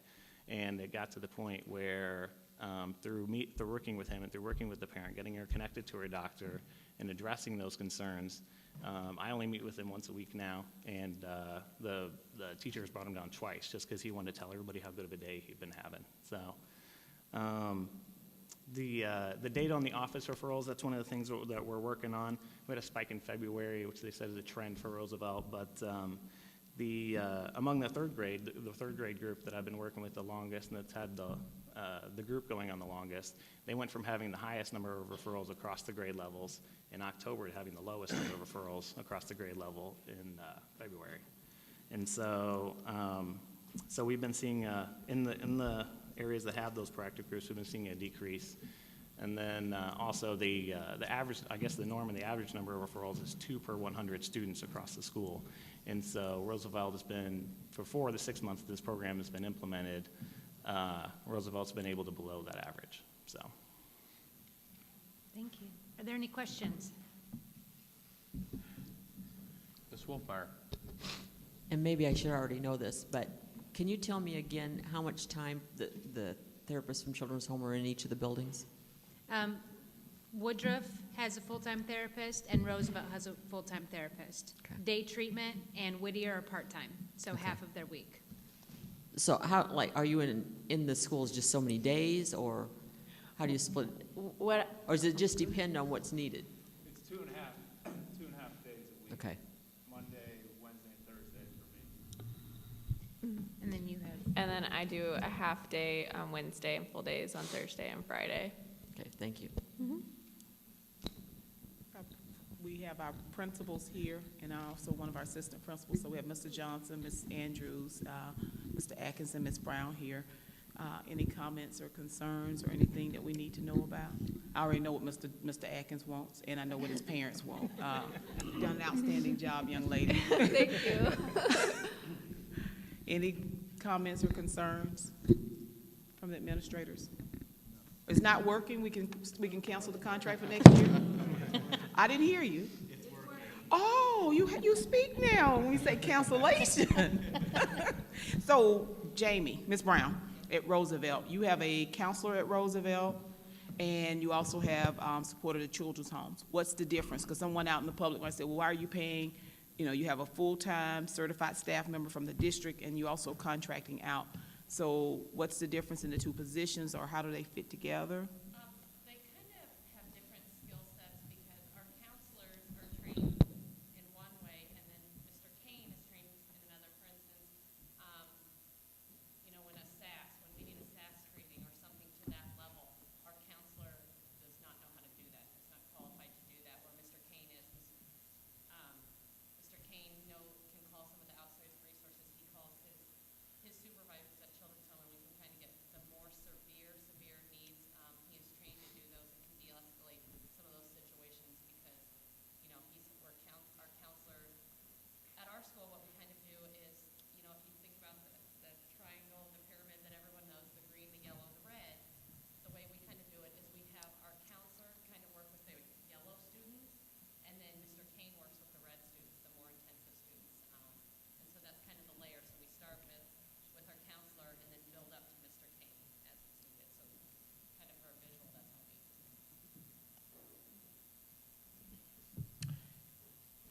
Can you address generally the parental involvement that was mentioned in the presentations? How receptive are parents to when you come and say, hey, we got to be involved, and here's the level of involvement we're going to expect of you. This is why we are involved in your students, in your child's life. Comment on that a bit, if you would. So I feel like a large part of what I do is kind of educating parents about mental health, and I think, sometimes, I'm trying to figure out how to put this delicately. I think sometimes the students that come to me, it's kind of a catch-22 almost. Like, I think that there's issues going on at home, and maybe that there's a lack of parent involvement that's associated with some of the issues that they're already having. So it's, I really do try to speak with parents on a regular basis about getting involved in their students' lives more at school. So, I mean, I think that for the most part, the parents that I've seen are willing to listen and to engage in a conversation about it. And I don't know, what would you? Yeah, I'd agree. I mean, I think most of the parents, it seems like they come in, they're just as frustrated as anybody else about this, the issues that their child is dealing with. And so most of them have been very receptive. There have been some parents who haven't been, they don't see their child as having mental health issues, or, the stigma of counseling, just bringing that word up has created some barriers. But, in some situations we're able to cross it, in some situations we're not. Last week we had an issue where there was for a mental health screening at the school, we had that situation where the parent was against it. And, in discussing with her, she was able to decided that that was the best course of action. And then in talking about services, she was initially hesitant, but we had a meeting with her and meeting with the administration, and we were able to educate her on that as well, and she was able to consent for services for a kid that really needed it. And are they given information about services outside of the district that allow them to, to make this more of a 24/7 operation? Because you only spend part of your day with the children. Mm-hmm.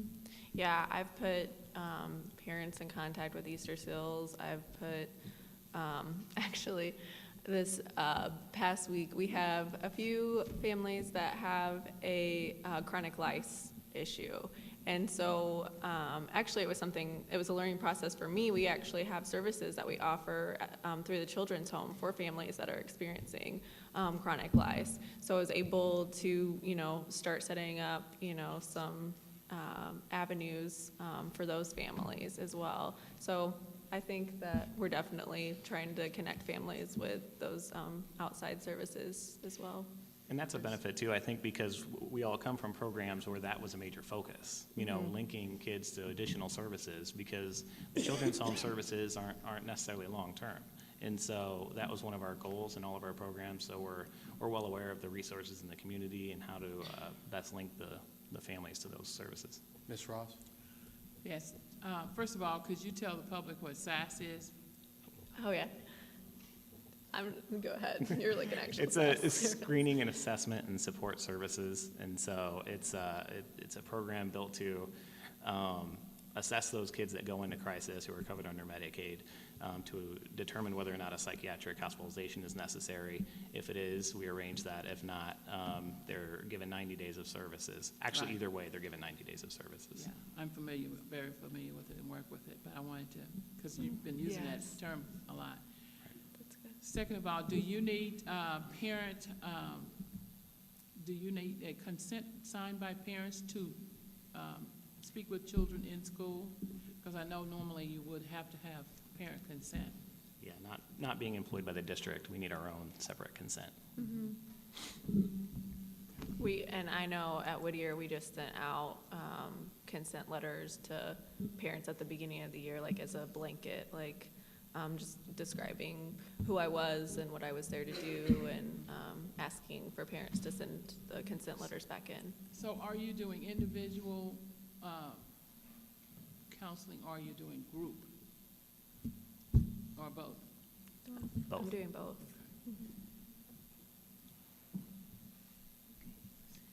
Thank you. I want to thank everyone for their time, and especially the staff members and administrators that were here this evening. Thank you so much. Thank you.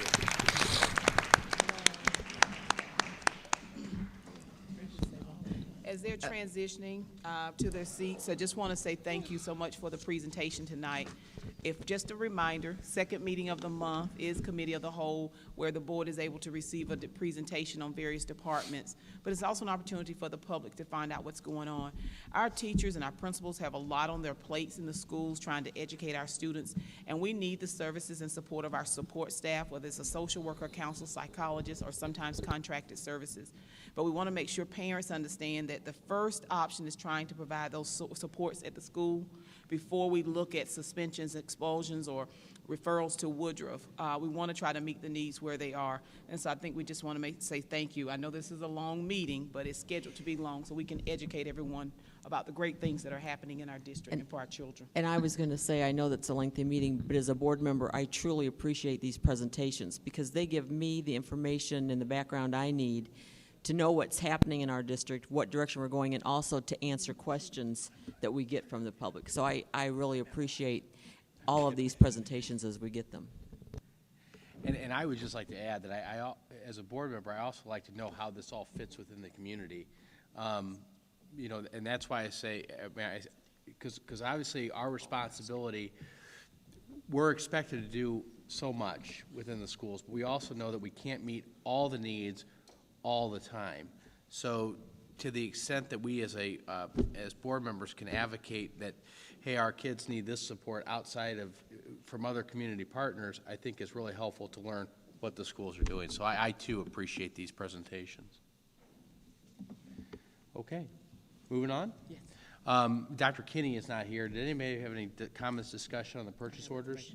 And Dr. Lathan has the information. So any comments, questions? Seeing none, that will take us to the items on tonight's consent agenda. We will be pulling item number 9 from tonight's consent agenda. Vice President Cloyd. Thank you, sir. Item number 1, gifts to the school district. This meeting totaled $6,330 and year-to-date $100,431.57. Proposed action is the Board of Education accept the following donations and that letters of appreciation be sent to the donors. And in the interest of time, because there's a long list, I'm going to mention the names of the donors, but not the details, and they're available on the agenda if you care to see them. So we have donations of materials by Teresa Messenger, Cheryl Whitehurst, Matt Hanley, and Larry Meliak. We also have donations to the Foundation Golf Outing by the Sedeker Group, Cartville, Riverplex, Lariat Steakhouse, Chestnut Mountain Resort, Mercedes Restaurants, Cornstalk Theater, Emil and Jan Deisler, Nell and Kelly LLC, Rural Mechanical Services, Shock for Congress, Coventry Healthcare of Illinois, and Spear Financial. And there were donations also made to the Right Now Fund by Dave and Zan Ransberg, Betty Beard, William and Cynthia Fisher, Patrick and Gladys Elwood, Bill and Dolores Wall, Joseph and Patrick Cannell, Cheryl Sanphilip, Stephen Turo, and Stephen and Patricia Bash. Thank you to those for their donations. Item number 2, the payment of bills. Item number 3, the Human Resources Report. Proposed action is the appointment, employment, compensation, performance, resignation, retirement, or discharge of an employee. Item number 4 is travel requests. Item number 5 is administrative contract approval. Proposed action is that the Board of Education approve contracts for administrative personnel for the 2013-2014 school year as presented.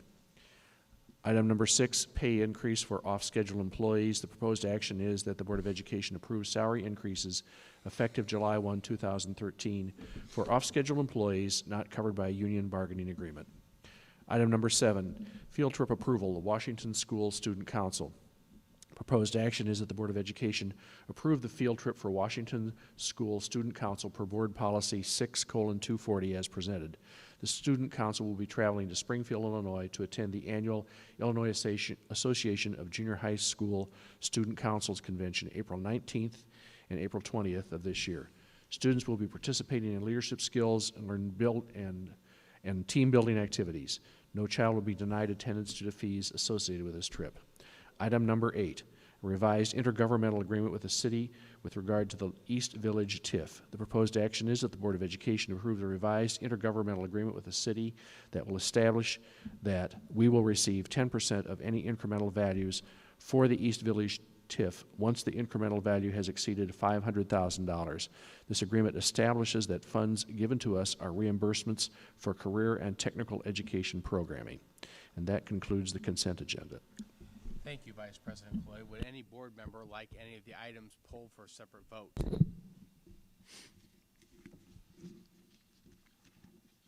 Seeing none, I need a motion and a second to approve the items on tonight's consent agenda. So moved. Discussion. I have a few things I'd like to point out on the Of agenda. course. Starting with item number 5. Item number 5 is administrative personnel contracts. Normally, we approve contracts in July, August, but these are contracts for principals, assistant principals, and central office staff members. One of our goals, and we've been working on it, is to try to finalize everything as we move forward for the upcoming school year, to get that done around March or April, as we're taking care of everything else that relates to staffing. And so that's why you're being asked to approve that a little bit earlier in advance. Item number 6, where you see pay increases for off-schedule employees. Just a reminder, the board has already approved pay increases for staff members that are protected by a collective bargaining agreement. So when we present a contract to the board for them to approve it, whether it's a 1-year contract, 2-year contract, or 3-year contract, those increases have already been approved. And so, for example, for teachers, teacher assistants, custodians, bus drivers, homeschool facilitators, school resource officers, they're covered by the collective bargaining agreement. Off-schedule employees, we bring that to you normally on an annual basis. It is also our goal, as we can do a better job of projecting and looking at, to bring you kind of a salary schedule as it relates to also off-schedule employees. Because I think sometimes when the public sees this, and once again, this is normally done in the summertime months, but it helps us with planning if we can do this a little bit earlier. And then number 8 was the revised TIF agreement. And a couple months ago, we made a recommendation, you approved it, but it needed to make some changes, so it went back to City Council, and then they made the changes, and then you need to reapprove that tonight. Thank you, Dr. Lathan. Any other discussion? Seeing none, Madam Secretary, would you call the roll? Aye. Aye. Aye. That takes us to the items on tonight's deliberation agenda. May I ask who's reading? Ms. Costick?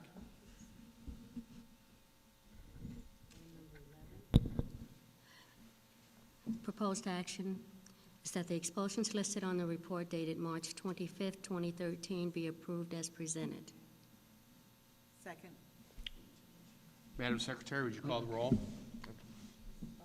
Aye. Aye. Aye. Item number 10, revocation of board probation.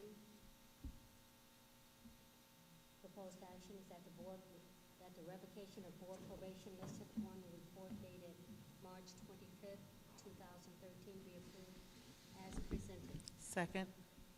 Madam Secretary, would you call the roll? Aye. Aye. Aye. Just a note, students expelled by the board are referred to by number, thereby ensuring privacy. Board action concerning the student has been taken in executive session. That brings us to item number 12 on tonight's deliberation agenda, termination of intergovernmental agreement. Proposed action that the Board of Education terminate the intergovernmental agreement for the provision of professional services by the Park District for the elite program at Treewood School effective June 30, 2013, and authorize the board president or his designee to provide written notice of termination of the intergovernmental agreement of the Park District at least 60 days prior to June 30, 2013. I need a motion and a second. So moved. Second. Discussion. Mr. President, Yes. Mr. I will Blake. be abstaining from voting on this due to my personal and family involvement in this. Dr. Lathan, perhaps we can comment a little bit. I know we had an elite presentation a few weeks ago. We talked about staffing at Treewind, keeping some of those staffing needs up, and maybe what the future, what we're doing in terms of the future for elite within the district. So we've talked about, one of the goals initially was to stabilize the building at Treewind. And then once the building was stabilized, look at a maintenance program moving forward for 2013-14. And then also look at the possible expansion to another school. And so the recommendation tonight for the cancellation of the contract is to cancel the contract as it exists, but to look at a different contract for services that would maintain efforts at Treewind, but also once again allow expansion to another school. And so that's the plan, and that's what we'll be working on over the course of the next 2 months, but with the understanding that supports will remain. And I think tonight has been a great indication that we need a combination of services and supports at different schools based on the needs of the students. Any other questions, comments? Yeah, I've sat down with many people involved in the elite program, and have advised them that that was kind of our plan. It seems to be the preference that we move towards putting elite at a different school. It's had great success at Treewind. I think in discussions with Mr. Cannon, he has always shared our vision that we get to a point where we have maintenance of these schools, that we make the necessary changes, create the environmental changes, and then look to take those talents and the resources of elite and move them to another school. So I know that we'll be working on that in the weeks to come, and certainly, that's my desire. I don't know if any other board members have comments on that, or if we just want to move for a vote. I have a question. Ms. Kostick. Okay, with the cancellation of this agreement and the possibility of moving the elite program to other schools within the district, where does Mr. Cannon stand with this? Mr. Cannon is supportive of it, and it's just a matter of working out now between what is that going to look like going forward. But we've had I've talked to Mr. Cannon, he was supportive. Is he still going to oversee the program? He will have an involvement, yes. And I think he will oversee it. It's how he has described it is elite involves a surge. We have a surge at the initial outset, and then eventually it's passed over to his staff and the staff that we create for him at his request, and then his involvement, he exits from the building, and that's kind of the plan. How it will look at the next school, and I think that's kind of how it is proceeded thus far at Tree Wind as well. Okay. Ms. Ross?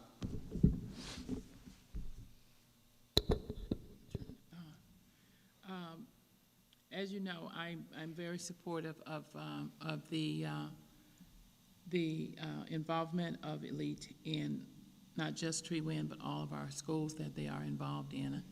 I watched them graduate last year, more than 250 students from across the Peoria County from the Elite program. I would like to be assured, though, that the support and resources, or a certain amount of the support and resources, will still be available at the school, because changing behavior is more than just a year or two process. And teachers have said over the years that aside from the behaviors, they would be able to do the job that they have been trained to do. So for us to say, okay, we're finished there, we'll move somewhere else, I think we're setting ourselves up for failure. But I want to make sure that we agree as a board that we know that the resources, extra resources, will have to be there. And if we move to another school, I don't think this isn't about Carl being at the school, because he has set the stage at Tree Wind and laid the foundation where he doesn't really have to be there all the time, because he is working with our high schools and some other programs and elite reentry and don't shoot and don't start and all this other stuff. So he can't, I don't want it to be implied that he is at the school all the time, because he's not. He's laid the foundation. He and his staff have laid the foundation.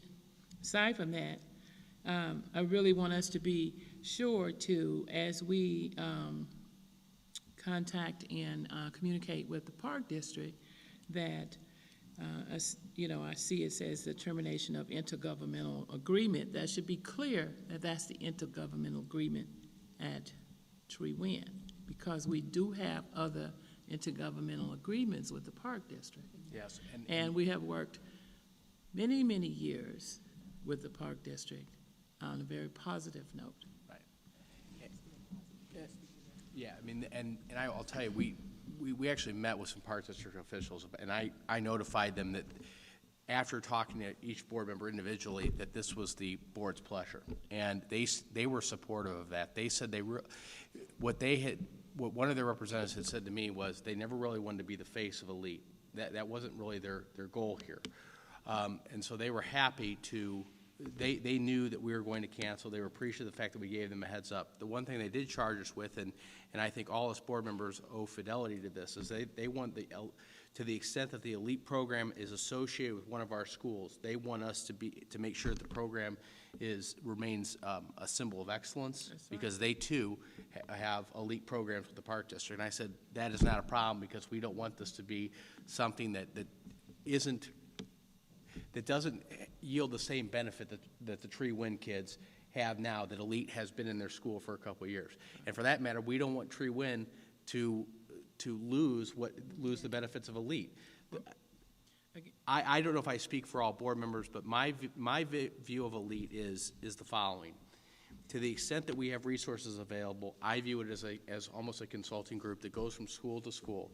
And to the extent that a school needs a surge like Tree Wind, then it gets a surge. To the extent that it might need a behavioral touch-up, perhaps that's something we do in the future.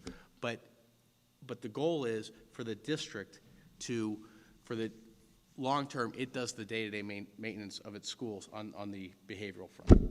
Right, Ms. just to Ross. realize, though, that, it's up to the board and the district to realize, though, that, that we can't continue to do the same thing, and get different results. So we have started the support, and I think we have to figure out how we can continue the support and the resources that made the difference at Tree Wind, and really in all of our schools. And this isn't about, you know, the word elite. It's about, you know, addressing the behavior. The people that work at that school believed in, majority of the people believed in this process, bought into this process. And that's not a, you know, it's not a quick fix.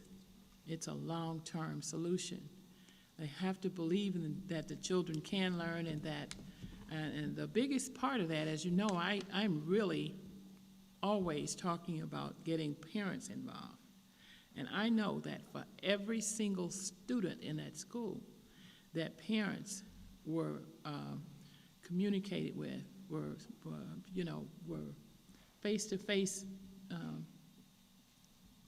you know, meetings with them and that. So everybody felt important. I participated in some of the trainings over at Hy-Vee with the teachers, and everybody felt like, you know, they were all a team. And I wanted them to continue to feel that they're a team and the kids can learn, and that the resources they need are going to be there. Any other discussion? Madam Secretary, would you call the roll? Mrs. Butler? Aye. Mrs. Ross? Aye. Mr. Cloyd? Abstain. Mrs. Wolfmeyer? Aye. Mrs. Costick? Mr. Crawford? Aye. 5 ayes, 0 nays, 1 abstain, motion carried. That takes us we now have come to the place on our agenda where members of the public may address the school board on any topic. Please come to the podium and give your name for the benefit of our minutes.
The bar coding, once again, we're moving forward. outside of the comments that you might read or hear, we have revised the schedule. Principals have received a copy of that. Since you make mention of fact of Calvin Kluge, and I think we shared this last week in a parents forum, that teachers are textbooks is one resource that teachers use. They should be using multiple resources. So as former teacher, I know you understand that. And so yes, the textbooks have been stacked up because the process will continue over spring break. Once again, I will share that when we went out to schools, there were more books and materials than were anticipated or expected. We were pushed up against ISAT, so we stopped.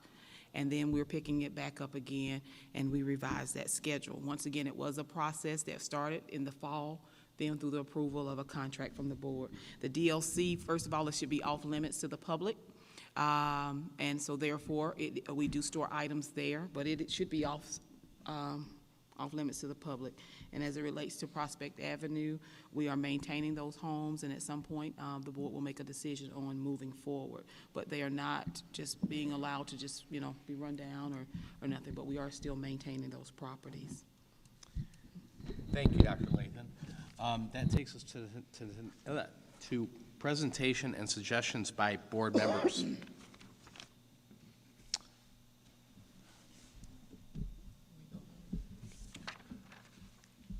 Anybody? Could I Vice President Floyd. Yes, and I will keep this brief in the interest of time, which I'm sure we're all aware of. Regarding the DLC, actually, I think it was a week or so ago that I asked Dr. Kinney for a tour of that. I had not been there, and it is a storage area at this point. There may be some opportunities to do something with that in the future. I don't know what they would involve, but it's certainly a large area of space there that could be used in some constructive fashion, and you're right, it's not open to the public. As regards the books, as I understand it, Dr. Lathan, you're finding that the number of books in these schools is several times what was originally estimated. Is that correct? So what, double maybe?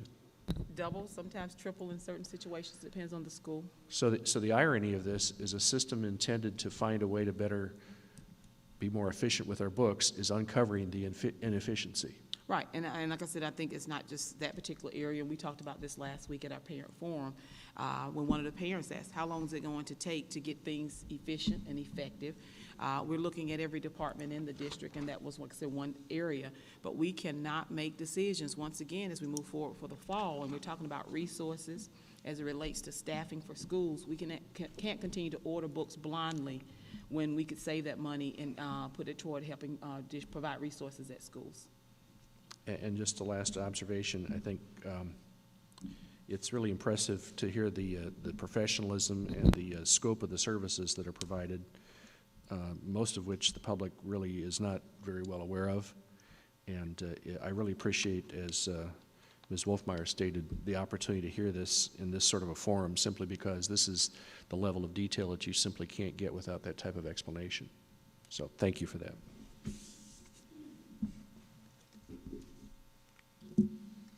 Any other presentations or suggestions?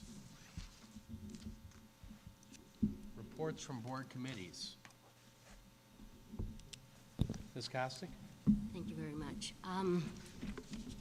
Good evening once again. As we speak very often in regards to the discipline problems that we're having at all of the schools. On May the 13th, I had an opportunity, I'm a member of the Peoria Continuous Council on Improvement, and we met trying to come up with ways in which to help our children stay in school instead of suspending them and expelling them. A couple of the things that we talked about was there were 3 models specifically that we spoke of in lieu of suspension. Was a school within a school and a residential care facility. We're looking at just trying to figure out the best ways in which we can help our children and looking at several locations. Some of the key people involved are like Bill Collier, Ryan Spain, the mayor is involved in this. Let me think here, who else? The staff of Peoria High and Manual, Mary McDonald. And of course, Dr. Latham, myself, Ravonda Johnson, and Chris Copeland. The bottom line of this is that we've got to do something to help our kids stay in school and learn how to be in control of their own behaviors and become accountable for what they're doing. This is only a first step of the process. It's a long process, and there are a lot of things that have to be put in place before we can even try to implement something like this. We would like to look at a pilot program beginning possibly at Manual Academy after the spring, and to identify, what is this word? The court supervisor. Oh, the court, oh. Yeah. Oh, yeah. Okay. Working with a local judge. Working with a local judge and identifying students that have been ordered by the courts into the school system. So we are looking at ways in which that we can do something about this so that all of our children are being able to learn in a conducive environment. Our next meeting is scheduled for April the 17th. Thank you. Thank you, Ms. Costick. Any other reports from board committees? Mr. Crawford. Reverend Butler. I'll just briefly report that in regards to the Parent and Teacher Advisory Committee, we have forwarded information regarding school discipline on the issue of bullying to the Policy Committee, which will then in turn send it to General Counsel. And we are expecting to bring to the board that revised or updated policy in May. Thank you, Reverend Butler. Any other reports? Seeing none, may I have a motion to adjourn? So moved. Second. We're adjourned.